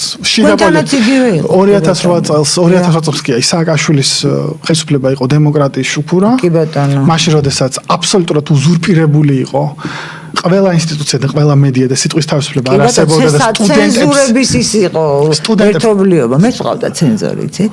რა თქმა უნდა, წარმოგიდგენიათ სტუდენტებს ჩვენ ტყავს გვაცლიდნენ უნივერსიტეტში. ვერ მიხვდა რომ ცენზორი ვყავდა. მართლა? მე კი სტრიქონებს შორის ვისწავლე წერა, ეს ასწავლე ამბავი იყო. ერთხელ უნდა მოუყვე. სიამოვნებით მოგისმენთ, დარწმუნებული ვარ, ესეც რა ქვი თქვენი აუდიტორიაც ძალიან დაინტერესებული. ეს რაღაცა აუტანელი იყო, ეს რაღაცა და დღევანდელ დღეს გახდა პრობლემა, ხო? ანუ აბსურდი არის და აი ჩვენ რომ საუბრობდით ახლა რომ აი ევროკავშირისა და დასავლეთისადმი რაღაცნაირად წარმოდგენა შეგვეცვალაო, ხო ამაზე საუბრობდით რა და აი ეს იაფფასიანი ორმაგი სტანდარტები, რომელიც ასე აშკარა არის, ხო? ყველასთვის ასე აშკარა არის. ეს არის ის გამოც სკეპტიკური გავხდი მე. იმიტომ რომ ერთს ღაღადებ, მეორეს აკეთებ და იქცევი ასე უსამართლოდ, ასე ორმაგი სტანდარტებით. როგორც ჩემ ისტორიაში, რაც მე მახსოვს, რაც მე ჩემ ტყავზე მაქვს გამოცდილი. და ეხა პირდაპირ ეთერში საერთაშორისო მაგალითად ერთს უკრძალავ კონკურსებში, სპორტებში მონაწილეობს, მეორეს არა. მე გამოდიხარ, უი სპორტში პოლიტიკა არ არის. როგორ არ არის? სპორტია თუ არა პოლიტიკა? ხო და ამ მოცემულობაში მათი ისინი საბოლოო ჯამში არის 14-13% დღევანდელი დღის მსოფლიო მოსახლეობის. 1800-იან წლებამდე ევროპა არ იყო მსოფლიოში წამყვანი ეკონომიკური ცენტრი. ეს იყო ინდოეთი და ეს იყო ჩინეთი. განსაკუთრებით ჩინეთი. მათ შორის ცხოვრების დონე ინდუსტრიულ რევოლუციამდე, როდესაც მოხდა ბუმი, ცხოვრების დონე საშუალო ადამიანისთვის ევროპაში ბევრად უფრო დაბალი იყო, ვიდრე მაგალითად ჩინეთის იმპერიაში, იმიტომ რომ ბევრად უფრო განვითარებული იყო და არსებობს ეგეთი კარგი წიგნი არის, ეგრეთ წოდებული ინდუსტრიას, განაინდუსტრიული, ანუ მათ ვისაც ხელთ შეუძლიათ რაღაცის შექმნა, ეგეთი საზოგადოება, ადამ სმიტი ბეიჟინგში, ეს არის გერმანელი, იტალიის წარმოშობის გერმანელი ფრანკფურტის სკოლის წარმომადგენლის არიგის წიგნი, გადასარევი წიგნი, სადაც გვაჩვენებს ეს ჩინეთის განვითარებას 19 საუკუნემდე და მე როგორ მოხდა მისი ჩამოვარდნა, როდესაც ბრიტანეთში მოხდა ინდუსტრიული რევოლუცია. მოკლედ, რასაც მე ვამბობ ის არის, რომ სოფლიო ნელ-ნელა უბრუნდება იმ ბუნებრივ მდგომარეობას, რაც იყო 19 საუკუნემდე. სადაც ეკონომიკური ცენტრი იყო აღმოსავლეთში, სადაც დიდი ქვეყნები იყვნენ წამყვანი სახელმწიფოები, სადაც პატარა კოლონიურ სახელმწიფოებს, რომელსაც იმპერიები ჰქონდათ სხვისი დაყრობით, ეს აღარ იქნება ასე და ის რომ ევროკავშირი დღევანდელ დღეს ვერ აცნობიერებს, რომ ის ნელ-ნელა აღარ ხდება რელევანტური, მე ვერ ხედავ წარმოების AI-ის ხელოვნური ინტელექტის განვითარებას ევროკავშირში. მე ვხედავ ხელოვნური ინტელექტის კონკურენციას ჩინეთსა და ამერიკის შეერთებულ შტატებს შორის, ხო? და მე ვფიქრობ, რომ ზოგადად ჩვენც უნდა გამოვხიზდეთ, ნელ-ნელა ვხიზდებით, მე ვფიქრობ, რომ ძალიან მიყვარს ჩემი ხალხი და ვაფასებ, რომ მიუხედავად მართლა ძალიან გაგულახეს, მაგრამ ასე ვთქვათ, მოდი ჟანგორს აზრზე მოვედით, ბევრ რამეში რა. სხვათა შორის ჩვენ ახლა ლაპარაკობდით სპარსეთს აქვს, ჩინეთს აქვს სახელმწიფოების გამოცდილება. ჩვენ ბებერი გენები გვაქვს. 4,000 წლიანი ქვეყანა ვართ ფუნქცია. მასაც აქვს თვით შენახვის ინსტინქტი აქვს ახლა ყველა არის წარმოდგენილი ყველანაირად და ჩვენც კაი ცხელთავიანები ვართ, მაგრამ თვით შენ სუცხელთავიანები ვიყავთ, მაგრამ ხო გადარჩა ეს თვით შენახვის ინსტინქტი მუშაობს. იგო ძალიან არ უნდა გამოვცადოთ ალბათ. და თუ ერთხელაც არ იმუშავებს. ხო და მე ვფიქრობ რომ მე-20 საუკუნის და 21 საუკუნის ამ იდეოლოგიურ აღტკინებების მიღმა ჩვენ დავინახავთ იმ 4000 წლიან ჭეშმარიტებას, რამაც გადაგვატანინა ჩვენი სახელმწიფოებრიობა, რომ პირველ რიგში ჩვენ უნდა ინტერესი გავატანოთ ჩვენი ქვეყნის და ჩვენ არავისთან მიტმასნებით არც ერთ კავშირში შესვლით ჩვენ ინტერესებს ვერ დავიცავთ თუ ჩვენ შიგნიდან არ გვექნება ჩვენი სახელმწიფოებრივი ხედვა, ჩვენი განვითარების ხედვა, გესმით? და მე ვფიქრობ, ეს ნელ-ნელა, მოდი ამას დაგესაცხადოთ, თქვენ დაბრუნდა რა, რაღაცა კუთხით რა. ეს დაბრუნდა და ეს დაბრუნება დაგვეხმარა იმაში, რომ ჩვენ გავიხსენოთ ჩვენი გამოცდილება, ჩვენი სახელმწიფოებრივი გამოცდილება იმისა არა მარტო თვით გადარჩენის ინსტინქტისა, როგორც პატარა სახელმწიფო სამწუხაროდ, არამედ იმისა, რომ ჩვენ გქონდეს პერსპექტივები მომავალში როგორ განვითარდეთ. ამ კუთხით ყველა ნაცარქექიას ახსენებს ხოლმე, მაგრამ ხუთკუნჭულას დარჩა ყველაფერი შემდეგ. ჩვენ ეხა ჯერჯერობით მოვიკოჭლებთ ამაში, მაგრამ უნდა მივაწვეთ ისეთ თემებს, სადაც პოლიტიკაში აღარ იქნება დროშების ფრიალი, უშინაარსო დროშები. ეხა რომ ევროკავშირი ევროპული ღირებულებები, ევროპელს რო კითხო რა არის ევროპული ღირებულებები, შემოხედავს ხო? არ არსებობს ეგეთი. ეს არის საერთაშორისო ადამიანების ღირებულები, ადამიანობა, ადამიანის უფლებების, სიცოცხლის უფლება, საკუთრების უფლება, სოციალური უფლება, ეკონომიკური უფლება ადამიანის ხო? ამაზე არ ლაპარაკობ. ეს არ არის ევროპული ღირებულება. ეს არ ნიშნავს, რომ ადამიანი მარტო ევროპაშია დაფასებული. აქედან უნდა გამოვიდეთ.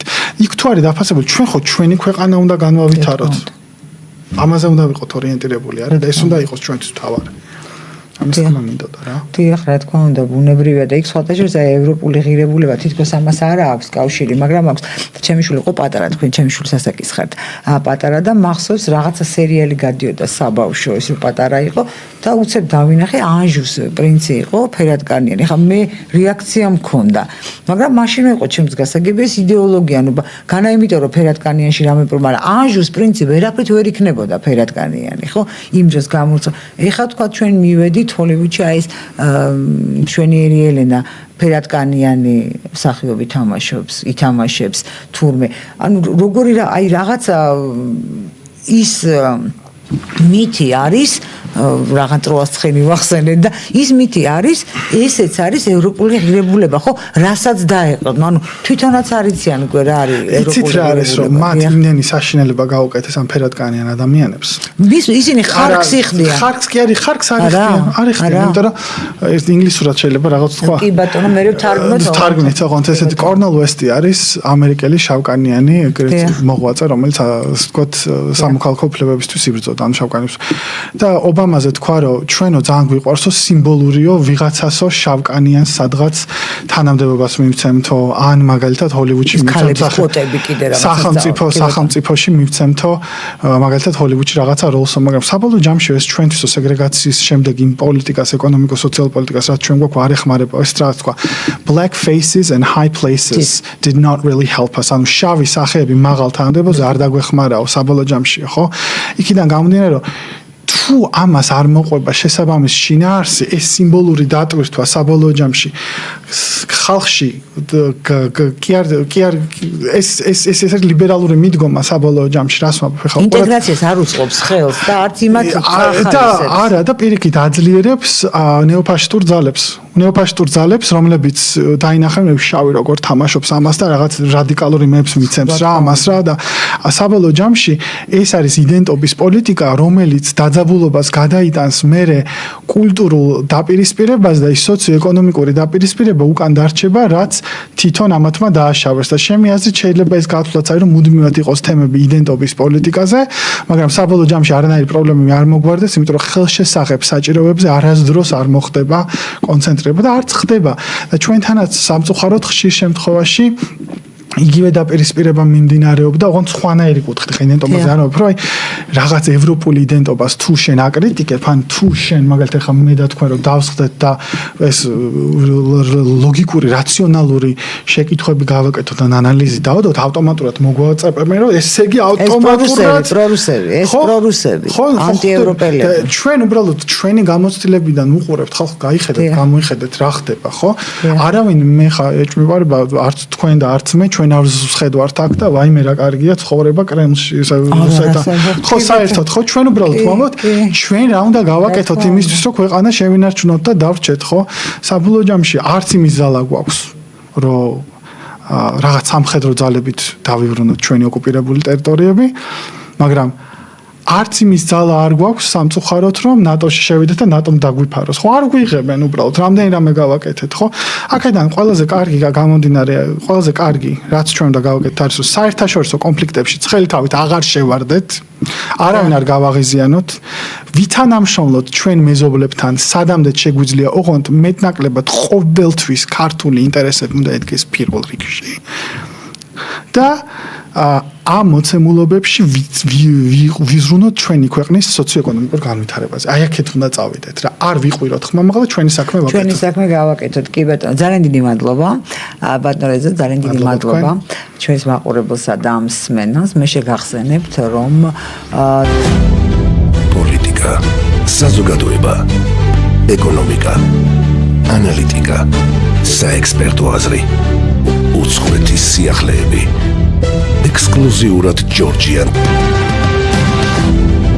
პოლიტიკა, საზოგადოება, ეკონომიკა, ანალიტიკა, საექსპერტო აზრი.